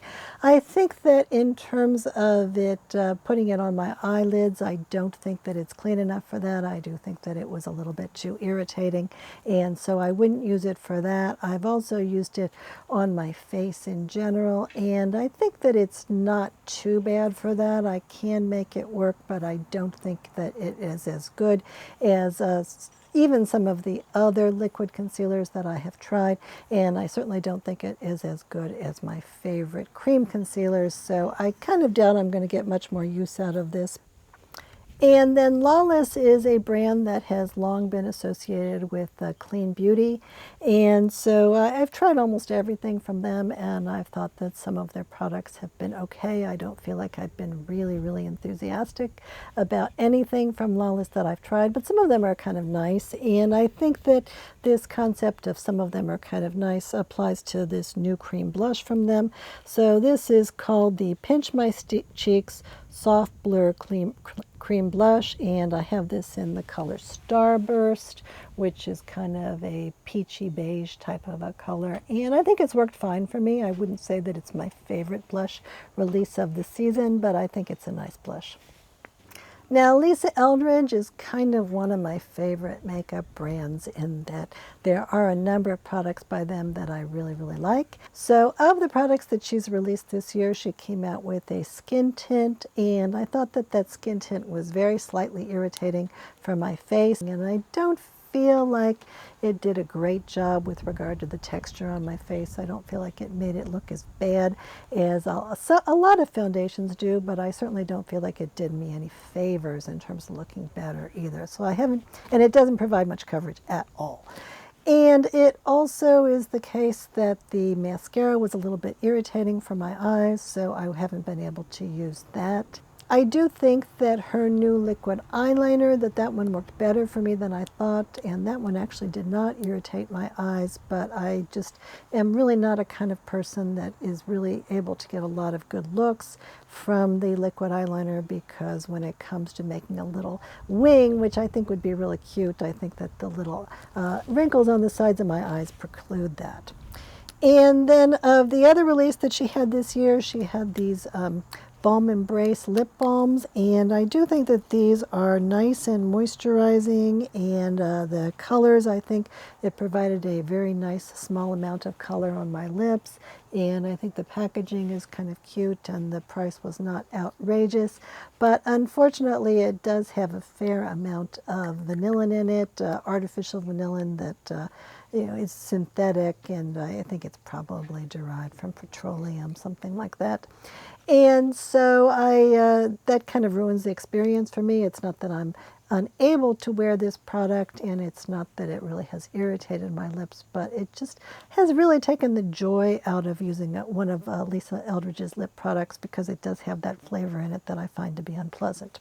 Now, LYS is a line of products that is sold at both Credo and Sephora, and it is a relatively moderately priced brand for those retailers, and it is a Black-owned brand, and so I think that especially for people with darker skin tones that they tend to have a lot of good shades for them. And their newest product that I'm kind of interested in is called the Triple Fix Foundation Stick. So again, when companies come out with cream foundations or cream concealers, I do always tend to buy those unless they have problematic ingredients in them. So I do want to buy that particular foundation stick from LYS. And then they also have a loose powder that they are going to be bringing out that is called the Triple Fix Loose Powder, so I'd be a little bit interested in that product as well. So MAC decided to reformulate their Glow Play blushes, and I had actually never tried the Glow Play blushes from MAC, so I decided to give them a try.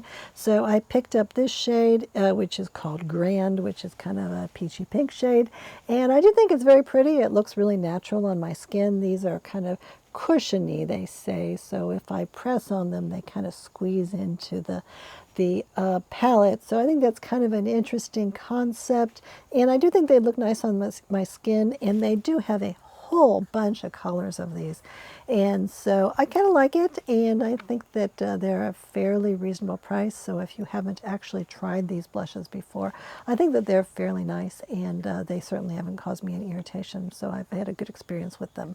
Now, Macrene Actives, this is a very expensive line of skincare that I sometimes look at on the Sephora website, and then I decide that considering what the ingredients are looking like, it probably is not a brand that I'm ready to delve into. I wouldn't mind getting a little sample of it just to give it a try.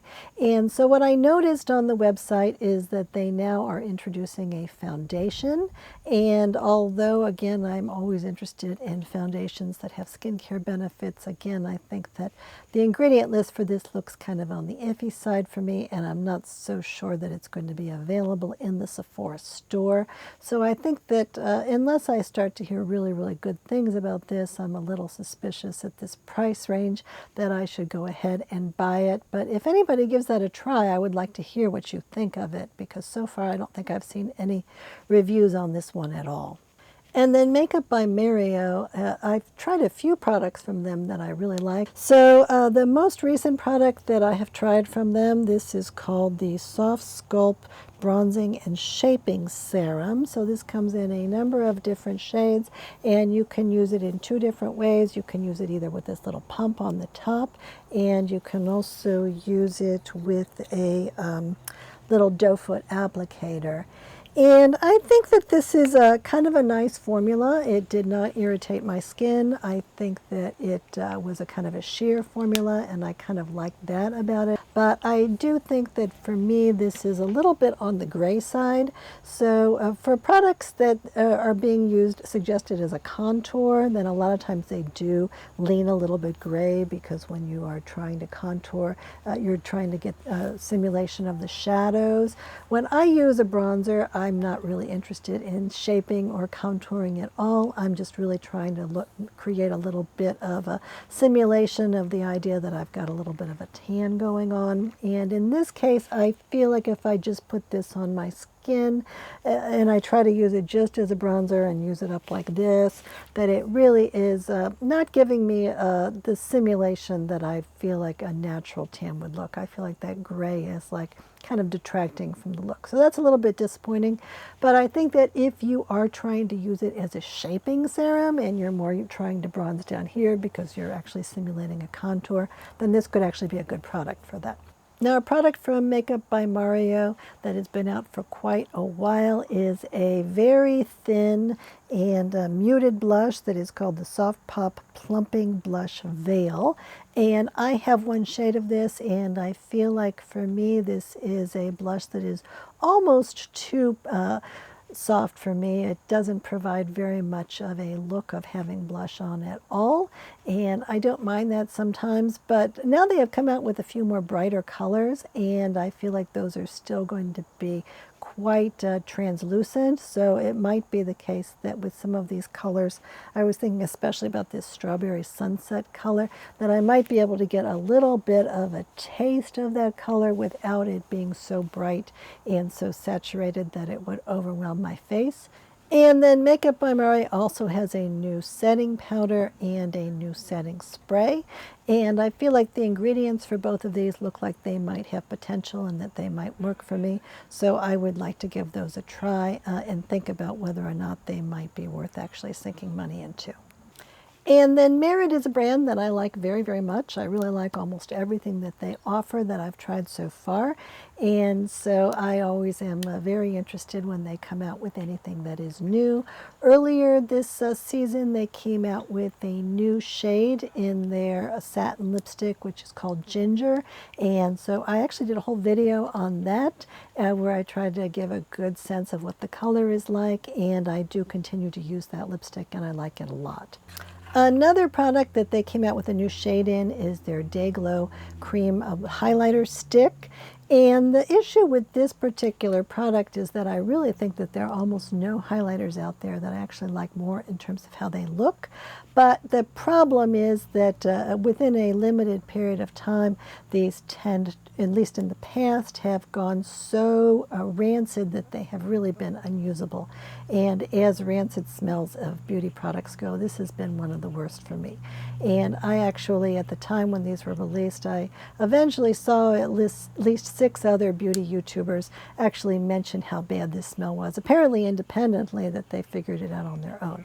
So I kind of gave up on this product at the time, but when they came out with this new shade in it, which is kind of a bronzy type of a shade that they are calling Solstice, I actually tried this at the store, and I thought it was such a pretty color, and it was not smelling bad to me, that I picked it up anyway from Merit, and I think that right now this has actually been one of my favorite bronzers and highlighters, and I think there are very few products on the market that I think are prettier. And so far it smells fine, and it's just been a couple months, and I am expecting that within 6 months it probably will start to smell bad, and that's really not acceptable in terms of the amount of time that I would like to have to use up a whole highlighter. I think there's very few people that would think that that was acceptable. But I'm giving it another shot, so I am going to keep using this, and we'll see how long it takes before it starts to smell bad again.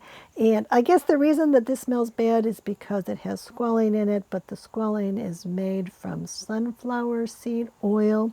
And something that happened with the sunflower seed oil that they did to make it into squalene, apparently that sunflower seed oil can go rancid too, but it doesn't usually smell like this. There's something really weird going on. So we'll see if that still happens with this one, and then I will report back. Now, another product from Merit that I am interested in trying out is their Brow 1980 Brow Pencil. So in the past, I have used their brow gel, and I do think that that is a pretty good brow gel. But I am very interested in trying this eyebrow pencil, because I think that in general, a little brow pencil with a really thin tip like this is always something that interests me. Now, one thing that I did find out from another YouTuber, I think this is a YouTube channel called Infinite Garden, is that if you calculate the amount per gram that these different eyebrow pencils cost, this one is much, much more expensive than really any other eyebrow pencil on the market, including some of the ones that are the highest price. So I'm still willing to spring for it myself, but that is something to be aware of, that in terms of cost per ounce or cost per gram, this is a pricey one. And then Merit also has a new priming moisturizer out, And so I am interested in that. I have had good experiences so far with the Merit skincare product that is more like a liquid that serves a little bit as a primer. So I'm interested in this new product from Merit too. So in general, if I were to pick my very favorite makeup company, I think that I would probably choose Mob Beauty. So in the past, I've done a couple of videos where I talked about their cream clay eyeshadows, which are among my favorite makeup products. So more recently, they came out with 2 new shades that they worked on with a makeup artist and YouTuber named Shelby Wilson. And these are shimmer versions. And so they have one that is kind of a champagne color, and that one is M145, and then they have one that is kind of a creamy amethyst type color that is 1M46. So what surprised me a little bit is that they do seem to be a little bit on the translucent side. So they do have a fair amount of shimmer to them, but I do think it's an elegant shimmer, and I do think it's very pretty. But I think that for me, one of the things that I really like about eyeshadow sticks or about the cream clay eyeshadows is that I can just kind of put them directly on my eyelids, and that they will look really kind of pretty and cover up all the darkness that is on my eyelids. And I think with these, I kind of feel like I need to put them on over something because they are kind of translucent and they're not really covering up that darkness.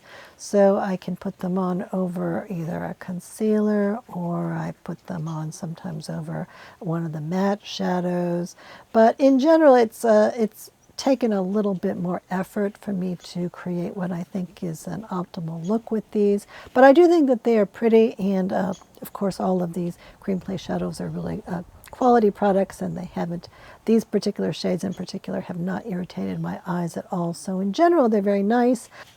And then in terms of lip liners, one of my favorite releases for the whole year is this Mob Beauty M1990 lip liner, which is a recreation of the original MAC Spice, which is no longer offered in that same shade by MAC itself because it managed to go a lot more orange on there from them, but Vic Casale was the original makeup formulator at MAC, and so he worked really hard to create this recreation of the original MAC Spice that was such a phenomenon in the 1990s, and everyone seems to think that he got it right. And this is probably my favorite lip liner at present, especially when it comes to all those lip liners that are supposed to be neutral. I think this one is actually better than all of them, and so this is the one that I have been reaching for pretty consistently when I want to get that kind of a look. So it's kind of a pink taupe, which I think works really, really well with my lips. So for people that have darker lips and who would still like to get a natural look,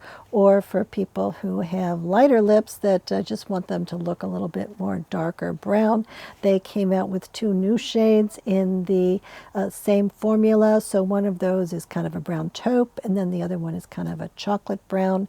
And then another product line that Mob Beauty releases a lot of new products in is in their matte lipstick lines. And one of the more recent ones that they introduced was one that they were trying to have be almost like a concealer lips type shade. So they wanted it to be even lighter than this particular lip liner and also to go really cool. But it actually ended up being a little bit more warm than they anticipated because the blue that is in the product kind of faded as it sat, and so they had to go back and add more blue to that. So they are now offering both of those shades of lip liner. The original one that's a little bit more warm is 154, and then the one that they went back and fixed so that they could get it the way that they wanted it is 154B. Now, Makeup Forever is a brand that I really haven't tried at all. Most of the products that I have looked at from them, they do have problematic ingredients in them that make them no-goes for me. But they do have 2 new eye palettes out that seem to have ingredients that look fine to me and that don't have anything like aluminum powder or fragrance in them. They look like they're colors that are a little more saturated, and they are more like fall looks. And I think that I would want to try those in the store first to see if they go on to too saturated for me. I tend to like a look that goes on really easily and that is fairly muted and not too overwhelming for my face. So I do want to try that on before I actually spring for it. But a lot of people do seem to be liking these two particular palettes, and so especially if you're looking for something that would give a kind of a fall look, I think that could be something to take a look at if you happen to visit Sephora. Now, Nars has actually turned out to be what I think of now as my favorite clean beauty company. So of the recent releases that have come out that I haven't tried yet, one that I am the most enthusiastic about is the Explicit lipsticks from Nars. This one is a new cream lipstick, and it comes in something like 40 different shades, and some of them are just available on the Nars website, and then others are also available at Sephora. And so far the reports that I've gotten from people that have tried them seem to be that they actually are well-performing lipsticks. They are pretty expensive, especially for a sort of a high-end rather than a luxury brand. $40 is kind of a lot, but I do have high hopes for these particular products, and they are refillable. So once you buy the container, then if you actually do intend to use them up, then you can get the replacements for a little bit less money. Now, the other new makeup release that Nars came out with recently that was a whole new line are their eyeshadow sticks. So as I say, I am a big fan of eyeshadow sticks, and I think that this formula is really terrific. Now, the issue for me is that there are only 3 shades that I think would be appropriate for me. All the rest of the shades looked kind of on the dark side, probably darker than I would prefer. And they are all kind of neutral colors, so if you're interested in colors that are not so neutral or that are shimmery type colors, then that is not something that Nars is offering so far. But in terms of the formula for these, I think that they are really terrific. They have not been irritating for my eyes at all. They go on really easily, and I think that they look really beautiful on my eyes. They haven't been exacerbating the look of the texture on my eyes. So all in all, I'm really excited about this formula. And then Nars has some new powder products that so far are just available on the Nars website. So these are powder products that are actually made in Italy. So most of their powder blushes, those kinds of products, those are made in Canada. So this is a different factory. And I do think that these particular products, they're more finely milled, and so they are giving a little bit of a different look to the face than their regular powder blushes. And I do think that they're a bit more expensive as well, but I think it might be the case that the quality of these might make it worth it. So one thing that I picked up is this powder, and this is more of a finishing powder. It's not really a setting powder, and it is called Interstellar. So it has just a little bit of lavender and a little bit of peach in it, and I think that the idea with this is that if you use it really lightly on your face in general, either just as a highlighter sort of a product, but even over the entire face, but really, really lightly, that it provides a little bit of a shimmery look to the face that I think especially for people who are getting a bit older, that this can actually be really, really attractive. Now, this is a similar product, in my opinion, in terms of probably the formula and certainly in terms of how I have been using it. But nonetheless, Nars is actually labeling this as being a blush. So this is in the color Sex Appeal, which is basically the color of my skin, and this is available in a regular matte blush. But this one is sort of more of a slightly shimmery blush. And it might be the case if you have very, very pale skin that this might show up on your face as a very, very muted blush. But when I use it like this, it really just shows up as a highlighter. And so I can use it a little bit as a highlighter on my cheeks, or if I use it very lightly, for instance, with a fan brush, that I can use just add a little bit of a slight shimmer, but very, very restrained over my whole face. And I think that, again, that can provide a little bit of a youthful look that I find to be really appealing. Now, for the purple one, they actually do have one that looks like it's about the same color, but it is in powder form. And when I looked at the ingredient list for that, I think that that one looks like it has a lot more problematic ingredients in it. So I'm not saying that I wouldn't be able to use it. I think it's possible that that Nars is being careful enough now that maybe those ingredients that I think are more problematic, maybe they're only using small amounts. But I wasn't really motivated to find out, especially since I was trying the pressed powder one, which does have a much better ingredient list. Now, in terms of eyeshadow quads, Nars has an eyeshadow formula that I actually do really, really like, and that I feel has worked really, really well for me. So the first one that they released is called Saint Paul de Vence, and they actually released this one pretty early in the year in a Lunar New Year palette in red packaging, and so I picked that one up and I did a full video on that, and I do really like those shades. They're kind of peachy shades and brown shades, and I thought that those were really, really nice on my complexion and a little bit different than the more pink shades that they have been introducing fairly recently. And they did re-release that particular quad in their regular packaging that they're going to be having around for a while longer. So if you're interested in that one is available. The second one is called Co-Wrong. And this is a kind of a neutral palette with kind of grayish browns in it, more cool type browns. And I tried some other products that with these matte type shades, such as the Makeup by Mario Neutrals palette, and I feel like a lot of those tend to be shadows that go on very highly pigmented and that I have found to be difficult to make work. So I was kind of curious as to whether or not I could make this one from Nars work, because I do like this formula better.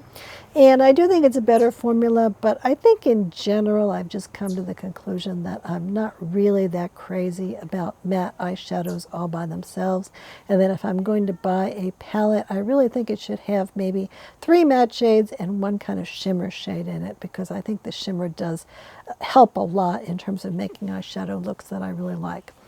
And then they have a third palette that looks like I think they might just be selling it on the Nars website, at least for the time being, which is called Osaka. And I saw a couple people try this one on, and I wasn't quite sure that this one was going to perform at least as well, at least not on my particular complexion. It's kind of on the pinky, peachy type sides, but I'm not sure that it would be as attractive for me. So I haven't picked that one up, at least not yet.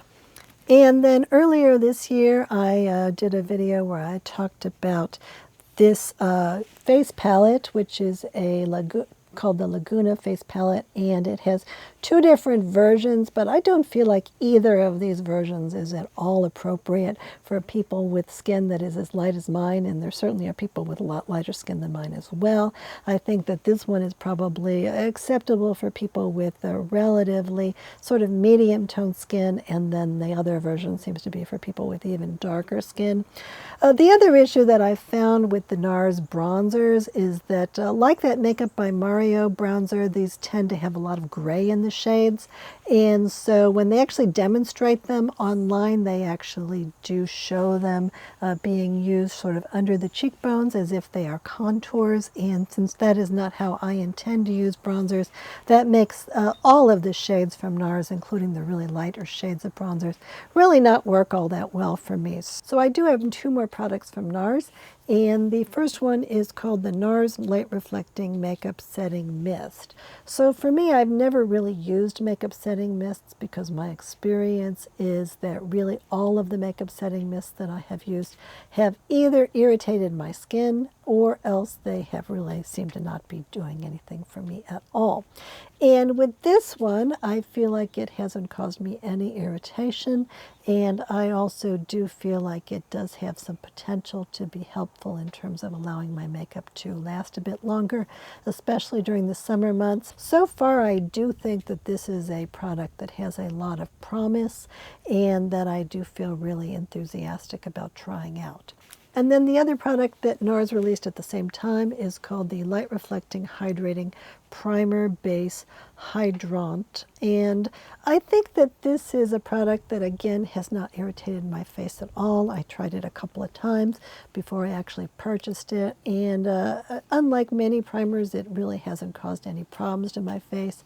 The issue with this is that this is not a primer that doesn't have silicone in it, which could be a really good thing, except that I have found that it has actually exacerbated the look of my wrinkles. And especially recently when I put it on my forehead, I have a few wrinkles that are a little more prominent right now because my face is not in great shape after that accident. And I do think that across my face in general that this primer is making the wrinkles look worse. And next is Natasha Denona, and Natasha Denona actually released one of my favorite products of the year so far, and that is their powder foundation. And I would not have thought that a powder foundation like that would work very well on my dry and mature skin, but I think this has been an absolutely terrific product for me, and I am especially glad to have that product because I have found this to be one of the makeup products that I have been able to make work the best since I have been injured. I can put this on really easily, and I feel like even though if I'm not being really exacting about it, it does look really nice on my skin, and I can put it on with one hand. And I think that in general it's just a very good product, especially when it comes to things like something to keep in your purse or something to bring on the road when you're traveling. I think that in general this is a really terrific powder foundation, and I am continuing to feel really, really good about that one. So that's been a real surprise. Now, another product from Natasha Denona that I picked up earlier in the summer and that I actually didn't get a chance to talk about in depth on my channel was a new eyeshadow palette that is called the Golden Palette. And this, I think, has a fairly neutral type of a look that allows me to make a fairly muted and kind of a sophisticated look, basically without putting any thought into it at all. I can really use any of these colors on my eyes, and I think that they always do look really pretty. And there is one shade in here that does have aluminum powder in it, so my goal long term is to just take that shade out of the palette and put in a different shade. But in terms of how all of these shades look on my eyes, I do think that they are really, really pretty. And even though it is called the Golden Palette, I don't feel like it's really too yellow for me. My skin is kind of, again, in the middle, so I can wear things that lean a little bit yellow. But I think that most of these shades are more like on the peach side, and there's just a couple of shades in here that are more on the yellow gold, and I've been able to make all of these shades work on me pretty well. Now, just a couple of weeks ago, and only a couple of months after she released this Golden Palette, she released another palette, which is called I Need a Warm. And it looks to me like, based on the swatches that I've seen, that the majority of the colors in the I Need a Warm palette are giving the same kind of look as most of the shades in here, but that rather than there being some of these yellow golds, instead there are some that are more like peachy or almost peachy orange type colors. And I think that that would probably work fine for me also. I don't know if I need a whole new palette like that when I've barely gotten that much use out of this one yet, when most of the colors are kind of the same. So there's two more products that Natasha Denona released that I thought about buying for a little while. So one of those is a trio of highlighters that she released at the same time as the Golden Palette, and my feeling with those is that they did look pretty shiny and shimmery, and I tend to like a much more muted highlighter look, and I think that a lot of older women do kind of prefer something that's not quite so shimmery and metallic. So I skipped that one. And then there also is a mini rose palette that has 5 shades in it that is available at a relatively reasonable price. And I do think that that looks very pretty, but in general I tend not to be real inclined to put pinks on my eyes. I tend to like pretty much any other color story besides pinks. And so I feel like if you do like pinks, that could be a really, really good palette to pick up. And I have really liked all of the mini palettes that I've got from Natasha Denona, as long as they don't have aluminum powder in them, and this one does not have any aluminum powder in it either.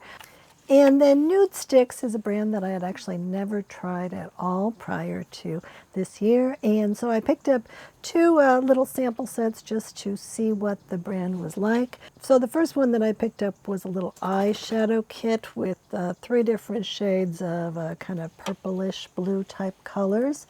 And then I also picked up this blush and bronzer shade color, which has 2 different colors of bronzers and then one that's supposed to be more like a blush. And I would say that my experience with these is that these were all really, really bright. I didn't really anticipate them being so bright when I purchased these particular shades. They looked like they were ones that could be kind of muted. And my experience was that once I got these on my face, either on my eyes or on my cheeks, it seemed to be difficult for me to blend them out to make them into something that was much more muted. And so that is not something that really is appealing to me. I really want to make a look that is much more muted. Usually I'm not looking for something that pops a lot. So I think that maybe these might work better for people with darker skin tones or people that like a brighter makeup look. And so that doesn't necessarily make me not interested in trying any more products from Nudestix, because it might be the case that some of the products from Nudestix can be made more muted, but so far that's been my experience. Now Nudestix is creating a new line of products that are blush that are not in stick form. They're called stacks, where you can buy different kinds of blushes and then put them all together. And people kind of seem to be liking this, but again, I'm not sure what the formula is like. So Pat McGrath came out with a new line of lip crayons. So these are in sort of pencil format, but they're designed to be filling in your whole lips. So they are calling them the Dramatic Mega Lip Pencil. And I have one that is in the shade called Coral Lust. And then I got one that's in a darker shade that is called Flesh 3. And I think that both of these have been really, really nice on my lips. I think that they have been fairly easy to fill in, and I think that they have lasted pretty well on my lips. I think that they are designed to be the kind of lip crayons that do last for quite a while. So they kind of are reminding me of the Nars Power Matte lip products, so they are a little bit on the dry side. But what I do think is that if I put them on over some kind of a lip balm that is kind of light, or if I put some kind of a lip product over them, like a liquid lip balm, that they do feel very comfortable in my lips, and they work pretty well in that way also. And if I put them on by themselves, then they will, they're tolerable for me in terms of how dry they are, and they do last for quite a long time. And I do think the colors are very nice, and I certainly think that these are performing for me in terms of holding up on my lips and looking nice from start to finish, compared to those Ilia pencils. And so in general, I do think that Pat McGrath tends to be a little bit overlooked these days. But in terms of the quality of the formulas of the Pat McGrath products, I think that most of them are continuing to be quite good, and that these pencils are included in that. And then speaking of Pat McGrath products that have really great formulas with the packaging that's not so great, that have been really overlooked in the marketplace, I would say that these blush products from Pat McGrath, the blush sticks, fall into that category. So I have long enjoyed this particular shade, which is called Paradise Peony. And then more recently they came out with a bunch of new shades, and so the one that I picked up in this one is called Alluring Nude, which is fairly similar, but it's a little bit more brown and a little bit less peach, and I do really like this one as well. So among the blush products that I have, these continue to be ones that I really like the most. Now, Patrick Ta is a line that I have not tried anything in, because really everything that I have seen has either had fragrance in it, or it has been a product that people haven't really liked very much. So I am still open to the idea. Now, Patrick Ta does have a new foundation. Now, the Patrick Ta product is reputed to not have any silicone in it from the ingredient list, and it's reputed to be quite a glowy and moisturizing type of a foundation. And so, in a way, it's attractive to me in terms of the ingredients looking good, but on the other hand, I had a really terrible experience last year with the Saie foundation, the glowy skin foundation. That was probably the worst product I tried all during 2023. And so I am wondering if this Patrick Ta foundation will be similar to that or better. So I probably should give that a try before I actually spring for it, rather than having another foundation that just doesn't work for me at all. But it's possible it'll be really good, so I would like to give that a try and then report back one way or the other. Peter Thomas Roth is a skincare company that I have not tried. Most of the products I don't think probably would work for me based on the ingredient lists, but they do have a new glowy skin tint that is called Instant Firm Collagen Bounce Stick that looks like it's in that same Jones Road Miracle Balm type of a category, where it is providing mostly a look of glassy hydration of the skin with a little bit of color. And so probably I will try at least one of those sticks and see what I think of it. Now, although the general policy of my channel is that I don't try any products with fragrance and I don't try any products with chemical sunscreens, sometimes I hear enough good things about a product and I wonder, and I have this fear of missing out, and so I feel like I am obliged to try it just to see what it's like. And the product of the year that I decided to give a go to was the Prada foundation, and the reason for that is because I kept hearing lots and lots of people say how great it was and how no one disliked this product. So I decided to give it a try, and I just bought the refill part because I didn't want to spring for the bottle if I just wanted to try it to see what it was like. So this is a foundation that I think it has performed fairly well in terms of how it looked on my skin. I think it looked fine. I probably would have worn it, except for the fact that it did cause me a whole lot of irritation. And this has a fragrance in it, and I don't think that the fragrance smelled bad. It wasn't that I objected to the smell of it, but what I do think is that usually if something has something that's just listed as fragrance on the label, that usually does irritate my skin. And this also has a sunscreen in it that is called Insulizol.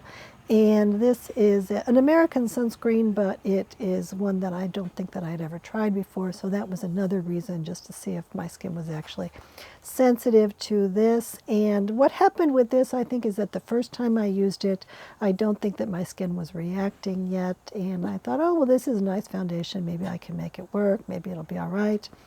And then I think that as time went on, and I really only wore this like twice, the second time my skin really, really objected to it, and it took me weeks for my skin to really get back into the shape that it was before I tried it. So this was a big disaster, and I think I need to really keep that FOMO under control. And just because everybody is saying that they like a product, if it has any of my killer ingredients in it, then I really need to avoid it. This is a nice foundation, but I think that there are other nice foundations on the market that I have look just as good on my skin as well. So I don't really think that if you are not using this product that you need to feel bad about that. I think that there are a lot of other options out there. And next we have a brand that's called Queen Musia, and this is a brand that reached out to me through the affiliate program that I use, which is called Shop My, and so they actually sent me two of their products. One is a lipstick that is kind of on the matte side, and then one is a mascara. So I think this is actually kind of cute packaging. I do like that about it. And the shade of the lipstick that I got, which is called Montreux, I thought that that was really pretty. In general, this is a quite expensive line, so it's really more like luxury pricing than it is even like high end. So the lipstick, I think, it seems to have some quality ingredients in it. The issue for me is that, first of all, I do feel like this had a slightly rancid taste for me, and I don't think that most people are as sensitive to that kind of rancidity as I am. The first ingredient in this is castor oil, and I know that, for instance, Ma Beauty doesn't use castor oil because they feel like it can go rancid, and in this case it came right from the factory, and this is a brand new product. So I'm not sure why it would have that taste already, but that did kind of dissuade me from wearing it very often. It wasn't that I wasn't able to wear it, but I just am not feeling very good about putting it on my lips on a regular basis because of that reason. And I also do feel like, even though my lips are really not all that textured, I feel like most of the lipsticks that I wear, even if they're more matte type lipsticks, like for instance the Nars Power Matte lipsticks, I feel like most of them look okay on my lips. I feel like with this one it was emphasizing the lines and the texture on my lips more than I liked. Now, in terms of the mascara, I think that this is actually a mascara that I kind of like. It didn't irritate my eyes at all. I think the ingredient list looks quite good. The ingredient list on the lipstick looks fine too, from a clean beauty type of perspective. It kind of provides the sort of mascara look that I like. It's not too volumizing. It doesn't look too much like I'm wearing mascara. It looks kind of more natural, and I think it went on pretty easily. I don't feel like it's smeared too much. I feel like it didn't hold up on my eyes as well as some of the other mascaras that I really like those. And I think this is kind of an expensive mascara again. So I will continue to use this to the extent that I am wearing makeup over the next few months. Hopefully I can start doing that more often. So I think that this is an okay mascara, but again, whether or not it's worth the amount that they are charging for it, I'm not so sure about that. Now, Rare Beauty is obviously Selena Gomez's beauty line, and I have been actually watching all of the episodes of the show Only Murders in the Building because I've been so bored, and I do really like her on that show. But in terms of her beauty line, the products that I have tried from them, I kind of feel like they're not really made for me for the most part. I think that most of them tend to be made for people that are a bit younger than I am, and some of them have been a little bit irritating to my skin. And she now has a new line of finishing powders that are called True to Myself. And I'm not sure about the formula. I might be able to make that work. It also does look like a lot of these powders, shades seem to be really leaning more yellow than is probably best for me, and I'm not seeing any pink powders in there, and pink powders seem to be my favorites at this point. So again, this is one of those brands that I might try out at Sephora, but I think it's probably geared for people that are much younger than I am and that also have a bit of a different makeup look. Now, Rhode is obviously Hailey Bieber's company, and I have tried actually everything that they have released so far. So there have been several skincare products, and now there are 2 different makeup products in various shades. And of the skincare products, I have not had much success at all with any of these. However, in terms of the makeup products that they offer, I think that all of these have been really lovely. So I started out by using their untinted lip balm, their liquid lip balm, and that was actually really, really nice. I thought that it was very pleasant on my skin, on my lips. It does have some peptides in it. There is no flavor in that, and I was really appreciative of that. I thought that it did taste really good. And then I picked up all 4 of the original shades of the lip balm, and I did really like it in the tinted version too. Again, there's no flavor, and I think that the colors do look really pretty on my lips. The differences between the colors are kind of subtle, but I do think that they are really attractive, and they feel good, and they taste good to me. And so now they came out with 4 new limited edition shades, and I have all 4 of those, although I only have 3 of them right here. Now, one thing about these lip balms is that once in a while they do get a little bit of grittiness to them. So I'm not sure what happens to them, if it's temperature changes, making some of the ingredients in them solidify and then they don't melt down again. So when I put some of these on my lips, maybe 1 or 2 out of the 8, they will have just a tiny little bit of a feeling of sand, and then they will eventually kind of melt down on my lips. And then the other new product line that they came out with was a line of blushes. And so they come in these little containers, and there's just a small amount of blush in the middle of this. And I was a little bit surprised at how much I did like this shade. This is Freckle, which is a kind of a brownish pink color. And I think this is really pretty. It goes on very nicely. It actually feels good on my cheeks. I feel like it looks really pretty. And so I wouldn't mind having some more shades of this. And I think there's absolutely nothing wrong with this blush, and it is kind of fun.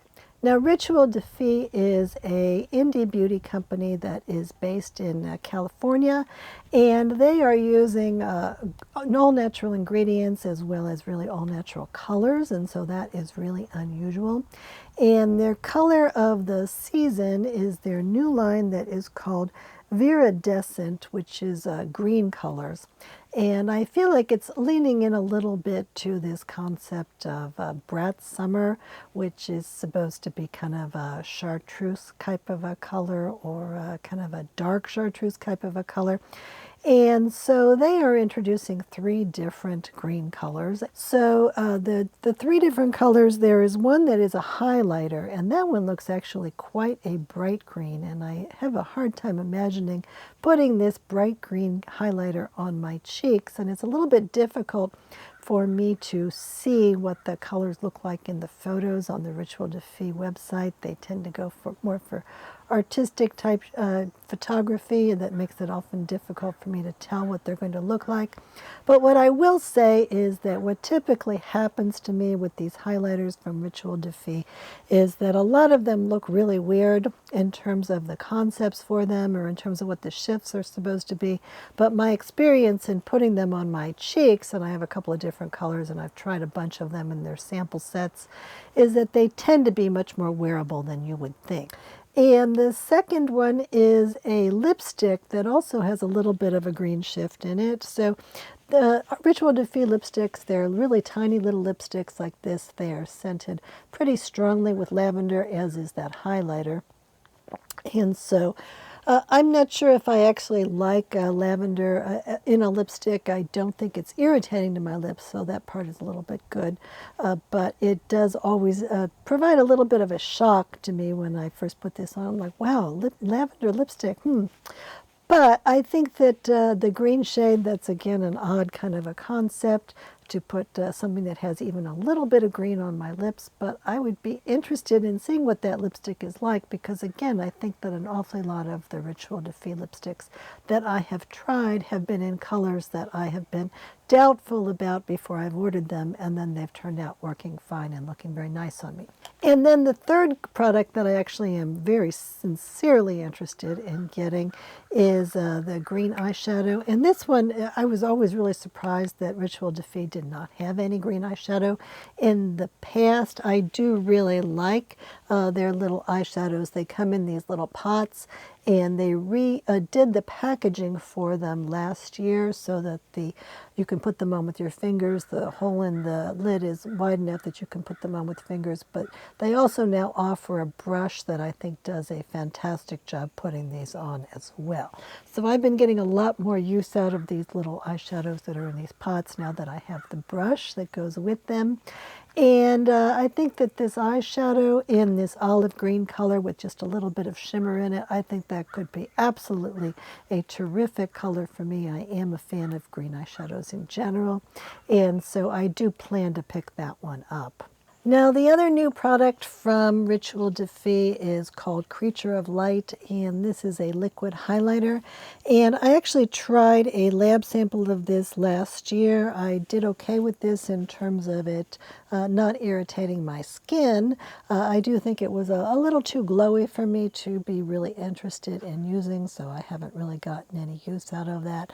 I did notice in terms of the ingredient list for the current version that they have changed it quite a bit, and it looks like there are some things in it that make me a little bit nervous, including the elkhorn sea moss, which comes from the sea and which I think may have the potential to be contaminated in some cases. In general, I just don't use liquid highlighters very much anyway. But if you're interested in a liquid highlighter, I thought this one was fine last year, so maybe the new one is fine too. It's hard to know for sure though. So now we're at another one of my favorite companies, which is RMS.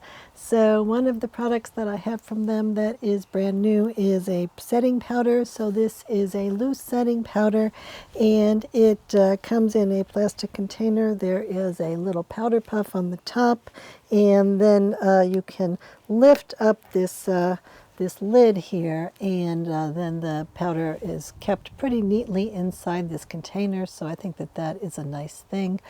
I think that in terms of the type of powder that this is, that this seems to me similar in terms of when I would use it as the Kosas powder or maybe the Mob Beauty powder. Now the Mob Beauty powder is also a loose powder, whereas the Kosas one is obviously a pressed powder. But I think that the advantage of this is that I could probably use that on top of any kind of makeup that I might be using, and it's probably going to do at least an adequate job. I think it's fairly finely milled. I think in terms of the actual powder itself, I think that the Mob Beauty powder is actually nicer. But in terms of the packaging, this is more convenient to use because the Mob Beauty one is in a compostable package, and it also tends to have a lid that is difficult to get on and off, and it also tends to create a lot of powder flying all over the room when I do get the lid off. So that's always a little bit annoying to me, but in terms of the powder itself, I just really love that Mob Beauty powder. And this is an okay powder also. Now, one of my favorite products from RMS are the Legendary Serum lipsticks, and they were available in several different shades, and I have a number of them. They tend to be very hydrating on the lips. They have a really unusual texture that has actually a lot of water in them, and so they actually do feel like there's quite a bit of water that is going on the lips when I put them on, and that is something that took me a little bit of time to get used to, but I did end up really liking them, and I use them very frequently. But all of the previous colors were very bright and very saturated, and so they have finally come out based on popular request with 5 new shades, all of which are much more neutral. And I do feel really attracted to this particular lipstick line in general, and to the idea of having these nudes. So if you're interested in looking at the shades, Sophia Sees Beauty did a very nice video on all 5 of the shades that they sent her, and so I would suggest taking a look at that video to decide which one might be best for you, because I don't think the photography on the RMS website does a very good job of showing the colors at all. And then RMS also has a new sunscreen foundation type of a product. It looks like it's a particularly light foundation. It's only available in 13 shades, and when I look at those shades, I'm not sure which shade would be best for me. I'm not sure that they're offering a shade that would be ideal, and I think that's probably the case for many other people, that 13 shades is kind of on the skimpy side. But in terms of the ingredients, it looks like it's fine, and I would be interested in trying this product. It does not have any sunscreen boosters in it, which also are known as unregulated chemical sunscreens, and so I'm really happy that RMS is not using anything like that in their product, and it also doesn't have any essential oils or any kind of other ingredients that I think are likely to be problematic for me. So another product from RMS that I have actually tried out is their new perfume, and this is called Scarlet Moon, and it is said to have 100% natural ingredients, so that made me very interested. Now this is a product that is made in conjunction with a natural perfume house that I have actually tried out in the past, and it is called Heretic. So Heretic makes some products that have some synthetic fragrances in them, and then some of them are 100% natural. So their most popular or most notorious product is the one that they did in conjunction with Gwyneth Paltrow, which was called This Smells Like My Vagina, and that one does have some synthetic stuff in it. But there's been a couple from them that I have really liked that have been all 100% natural. There's one that is called Flower Porn, which smells a bit like the greenhouse, the flower room of my grandmother's greenhouse when I was growing up, and I really do like that fragrance a lot. And then there's one that's more of a white type of a fragrance that is called Florgasm. And so this new one is supposed to be 100% natural. I spent some time looking at the ingredients on the Heretic website. They do list all of the ingredients. I was kind of concerned because it lists ambrox, and I know that in the fragrance Juliet has a gun, that I could hardly smell that one at all, but that it gave me a really bad headache. And I found that the same thing was the case in the product from Glossier called Glossier U, which also has ambrox in it. And so I was really suspicious about this, but I did buy a sample and it did not bother me at all. Look, a hummingbird. Wow. So this one did not give me a headache at all. I was very happy to find out, and I do really like the smell of this as well. I think it's a lovely, sophisticated smell that doesn't have any really strong notes that remind me of anything in particular, but that I do really enjoy. And what I found out later on is that ambrox can come from natural sources as well as synthetic sources. So I am suspicious now at this point that the synthetic ones are categorically different, at least for me, than the natural ones. And that when it comes to natural ambrox, which is kind of an amber type of a smell, that I actually can tolerate that one. So that was very interesting. So I would say that both for this RMS fragrance and also for the one from the Jo Malone that I also liked this month, both of those are ones that they're very close to the body. Probably if you're wearing it, no one else will even know that you're wearing fragrance. And it doesn't necessarily last all day, but I think that in terms of what I am looking to get out of a fragrance, I think both of them are very nice. And so I have really enjoyed both of them. So Saie is a brand that has been around for a couple years and that is offering a cleaner type of products. And my experience in the past is that I really disliked a few of the Saie products and that most of them have been okay for me, but that I haven't been all that impressed by them. However, this summer they did come out with a product that I really do like and that I think is probably best in category for me. And this is the Saie Slip Tint Concealer. So this is a concealer that I do think is very gentle. It's been fine for use on my eyelids. I actually feel like I can use it on my face in general on just a spot basis, even if I'm not using any other foundation, and just blend it in, and it actually is not really exacerbating the texture, and it also is looking pretty good and providing some reasonable coverage and certainly not irritating my skin at all. So I've been really happy about that, and I also have been really happy with this shade, which does have a little bit of a peachiness to it that I think does do a pretty good job of covering my under eye circles. I have shade number 5, and I think it's worked really well for my face in general and adequately under my eyes. Now, the other product line that they came out recently is a liquid bronzer, and so I've had several different new liquid bronzers that I've been comparing, and I probably should do a video demonstrating all of these. So in this one, I have the color, the lightest color, which is Sand. And this is a much thicker bronzer than the Makeup by Mario one, so it doesn't seem to be going on as nicely as the Makeup by Mario one because it is much more pigmented, I think. And in terms of this sand shade, I think that it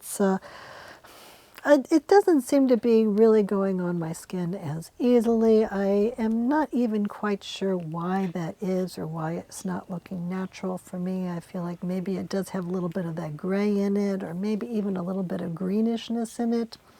So in any case, it's really not been a product that I have used because it doesn't really seem to be giving me that natural kind of a summertime glow that I can get from other kinds of bronzers.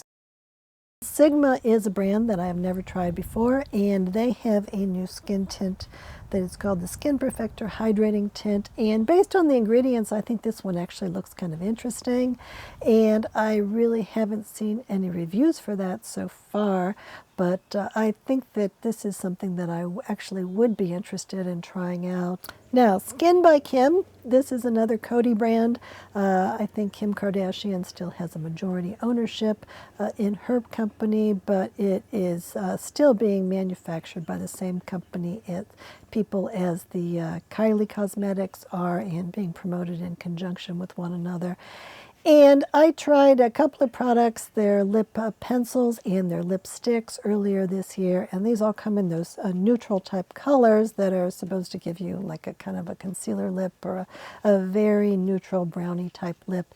And I think that the formulas for both the lip pencils and the lipsticks, I think they were both fantastic. I was really, really impressed by both of those, and I think that the price point is in line. I don't like the fact that they don't accept any returns at that company, and they don't seem to be very good at customer service. Even if you get something that is broken based on the reports that I've been hearing. So that makes me kind of annoyed, but in general, I did really like those products. I wasn't as impressed with their eyeshadow palette because I do feel like the colors were much too saturated, and that made them really unwearable to wear by me. But because of my good experiences with the lipsticks and the lip liners, I would be a little bit interested in these two other products that they have. Now, one of them is a lip gloss, and I think the ingredients for those look pretty good, so I might pick those up at some point and maybe pick up another one of those lip liners. And the second one is a highlighter, and I think that highlighter formula looks fine. It does look much more metallic than I would want to use on my skin, and I think that, again, most older women are really not looking for something that is that metallic. So I probably will be skipping that one, but if you like a metallic highlighter, that I think that this one might very well be good. Now, Surratt is a brand that is a luxury independent beauty brand, and it is manufactured in Japan. And the most recent one that they came out with is called the Artistic Liquid Highlighter. So in the past they had artistic liquid blushes, and now they have these highlighters, and it's sort of similar to the Charlotte Tilbury beauty blush ones, and that they have a sponge tip on them. And my feeling with this is that I don't think this has been a good product for me very much at all. I think that it's been a little difficult to get the right amount of the product up here on this sponge, no matter how many times I give it a try. And I feel like when it's gone on my skin, it's looked kind of overly shiny, and it's also been a little bit patchy for me to blend in. So I've been less enthusiastic about this product than I am even about the Charlotte Tilbury beauty blush ones, and so I would suggest that those might be a better value. Now, I haven't tried many products from Tom Ford because most of them do have ingredients that are problematic for me. However, they do have a stick concealer that is really one of my favorite makeup products, and is likely my favorite concealer product of all. And so their newest one that I am considering is a pressed powder. And this is part of their architecture line, so they recently came out with a very, very expensive foundation that I thought about a lot, but I think that it's very similar to that Fenty foundation, and that it's waterproof, and that I would have a heck of a time getting it off my face. So I decided not to spring for that very, very $150, something like that, foundation. But now they have a powder that is part of that same line, and the powder is $90, so that's also crazy for a powder, and it might be that people that watch this channel wouldn't be interested in a powder like that at all. Maybe they'd be interested in hearing about it. But I'm actually interested in this product because it has an ingredient in it that also seems to be, as far as I can tell, the magic ingredient in the YSL eyeshadow quads, which is called aluminum starch octanyl succinate. And I think that what this ingredient does is that it is a ingredient that makes the powder much more blendable and kind of softer, and I think that that is absolutely the characteristic of those YSL eyeshadow quads that I love so much. And I think that if that same characteristic were present mentioned in a powder that it might be really revolutionary. And I've only seen a couple of people review this Tom Ford powder so far, because most people don't want to spend $90 for a powder, but I'm kind of intrigued enough that I might be a little bit interested in it. And then Tom Ford also has a new line of lip liners, and those don't look like they have any ingredients in them that seem like they should be problematic either. They are, I guess, $46, so that seems really, really expensive for a lip liner, but I still would be a little bit interested in that. And Tower 28 is a cleaner beauty company that I mostly seem to be able to tolerate, and they do have two new products. One of them is a pressed powder, and that pressed powder is available in a pink shade. And then I also have tried in the past their one-liners, which are designed for eyes and for lips. I thought it was okay at the time. I wasn't really crazy about it. And now they have some new shades in those liners, so if you do like those liners, then you could take a look at those new shades. Now, one of my favorite companies is Typology, so I do like both their makeup and their skincare, and I did a full video on that. So their newest makeup product is a liquid bronzer, except in this case, you know, the Typology is a French company, and French people aren't really into contouring, and so I think that this particular bronzer is much more appropriate for the way that I use bronzer than the products that are being offered by, for instance, Makeup by Mario or Saie are appropriate. So in this case, this has a little bit of shimmer in it, and it has a little bit of reddishness in the formula, but not too much. And I think that when I put it on, it provides just a really pretty light simulation of a kind of a bronzy suntan that I think is kind of similar in terms of the color to, for instance, the RMS Beach Walk Betty shade, so except it's in a liquid form. And so I think that actually of the liquid bronzers that have been released recently, I do really like this one. It might be out of stock on Typology now, I'm not sure, but it does seem to have been popular enough that hopefully they will keep it in their lineup and not remove it. And I do feel like I've gotten some nice use out of this product. And it also seems to be good for my skin in the same way that their liquid highlighter is good for my skin. So I do like that as well about it. And Victoria Beckham is going to be having a new concealer that she is offering in conjunction with Augustinus Bader. So this concealer contains the peptide that is proprietary that Augustinus Bader developed, and that I think has been responsible for why the Rich Cream has done a nice job in terms of making my face look a bit younger. So in general, I feel like all my experiences with the Augustinus Bader products have been okay in terms of not irritating my skin, so I am willing to try another product, and we will see how this concealer pen goes. And another product from Victoria Beckham that I have just been trying out recently is called the Feather Fix Liquid Lifting Brow Gel. So this comes in several different colors. I have the one that is called Blonde, I guess. And I will say that with my very sparse brows that this has been a little bit inadequate for me. So it seems to be a very thin formula, and I think that if you compare it to some of the brow gels that I have used, I don't think this is doing a very good job in terms of taking my tiny little bitty hairs on my brows, the peach fuzz, and making them look like real brow hairs. I feel like it does an adequate job in terms of coloring the thicker hairs that I have, but it's really not giving me the look that my brows are thicker than they usually are, in the way that, for instance, the Jones Road brow gel does, or even the other brow gels that I like, such as the Jane Iredale one or the Kosas one. I think this one is not one that I would buy again for that reason. But if you are not looking for that kind of effect, and you are looking just to kind of tint the brow hairs that you already have and make them a little bit darker, then maybe this one would be fine. But I don't think that I will buy this one again for sure. And then Violette FR, again, I said that she was the creative director for Guerlain, and that she has her own company. And in her company, she has had a line of matte lip balms that are kind of low pigment and kind of a soft matte type of lipstick. And those are called Bisou Balms, and there's a new shade in that if you like that particular formula, you could take a look at that.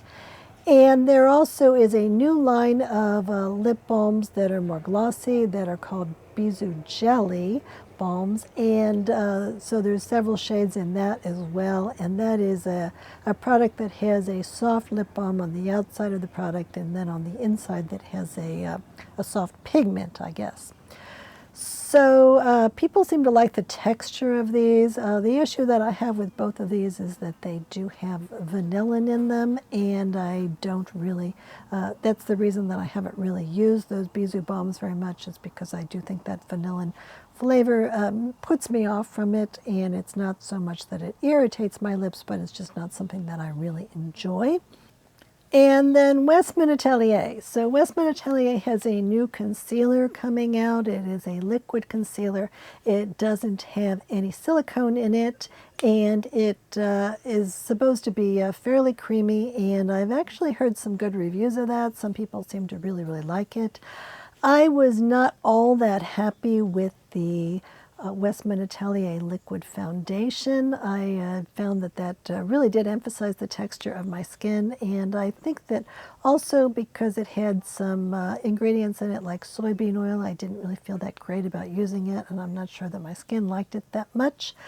But I'm certainly interested in trying her new concealer. Now, it doesn't seem like it's a terribly expensive concealer based on the price. It just seems like it's a little more expensive than other high-end concealers, but it does seem to be the case that it's only a very small amount, like 4 grams, something like that, and so it's like half the size or less of most typical liquid concealers. And then the other products from Westman Atelier are really just new shades of their existing products. So there were a couple of new shades in one of my favorite blush products, which are called the Baby Cheeks blush sticks. So there was one that is called Garçon, which is kind of a mauvey brown type of a shade, and then there is one that is called Coquette, which is kind of a soft peach shade, and I have really enjoyed both of these products. And I actually did a full video on those shades, and then actually trying on all the shades of the Baby Cheeks blush sticks, and then all of the Westman Atelier products that I own, which is, I think, everything. And then another product from Westman Atelier that I really like are their super loaded tinted highlighters, the ones that are in cream form. So for instance, this one is Peau de Rose, and I have really enjoyed that. And then there are 3 other existing shades, and I actually have all 3 of those, and I think this is one of my favorite products in terms of providing a really kind of subtle but very pretty highlight to my skin. And so they actually have a new version of this one, and it is called Peony, and this actually looks like it is quite a bright rose, kind of a cool rose type of shade. And so that is a little bit unusual. Maybe they are introducing it with the idea that it could be a highlighter for darker skin tones, but I think it also could be a kind of a nice glowy type of a blush. And so I'm interested in taking a look at that. I am kind of hoping that they might be stocking it at my local Sephora, because I'd kind of like to see what it looks like on my skin before I try it, but I do think there is some potential there. And then in addition, they have a line of eyeshadows that are called iPods. And I do have a few different shades of this. So this one, for instance, is called Tabak, and I have really enjoyed this particular shade. I think that they are very overpriced for eyeshadows because I don't think the formulas are that great, and I think that $85, something like that, it's kind of ridiculous for 3 eyeshadow colors. But I still have managed to make some of these work. What I typically do is I take my Westman Atelier Baby Blender brush, which is kind of a very small blush type of a brush, and I will take it and swirl it around in this little container so it's fairly well saturated, and then I will just use it as a one and done. And I think that actually works really well, whereas with most of the brushes that I've tried with this or with my fingers, it really hasn't worked well at all. So they have introduced a new trio in this, and these are all kind of matte shades, and they're all kind of brown. And so I think that first of all, they're a little bit boring, but much more importantly, what I found out is that they have now included some different ingredients in it, including putting some kind of a flavor ingredient in it. And the reason that I think this is important is because when I have read some people in the comments section, for instance, on Not Fit for Print Beauty, they have said that in the past they have been able to tolerate those eyeshadows fine, but that this new one was really irritating to their eyes. And there were a couple of different people that said that, and I suspect that is because the formula has changed. So if you do have very sensitive eyes, even if you've had some success with this product before, and even if you want that kind of boring brown shade, then I would be a little hesitant about buying it, although, of course, Westman Atelier seems to be pretty good at taking things back in my experience.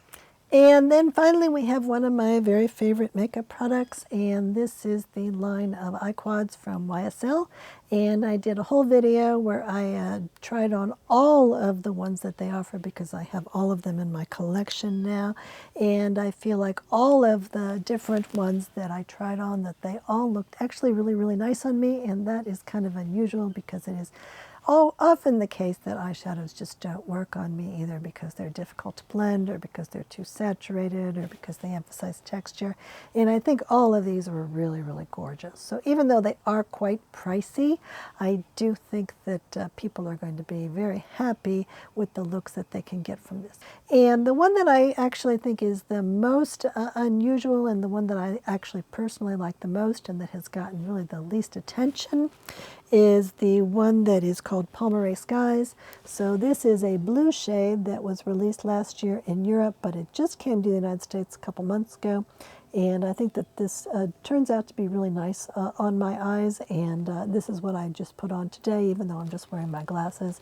And in general, as blue eyeshadow palettes go, I think this one is really terrific, and you can make a really more saturated look with it. But if you want to make something that is much more subtle, like what I am usually wearing, then that is easy to do with this as well. Now, I did see also that YSL is going to be having a line of eye pencils, and it looks to me like the ingredients in the eye pencils are okay, and so I would be interested in trying those out.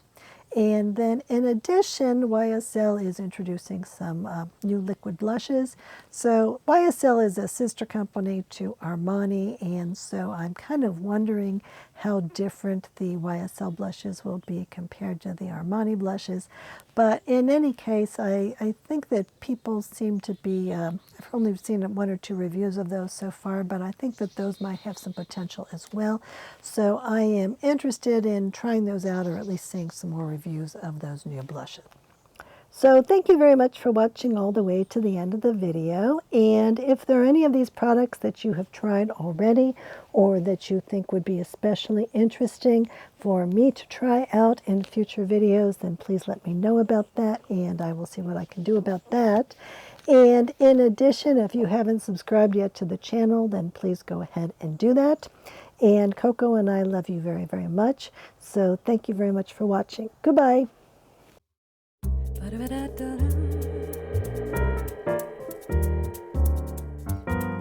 ba-da-da-da-da-da-da-da-da-da-da.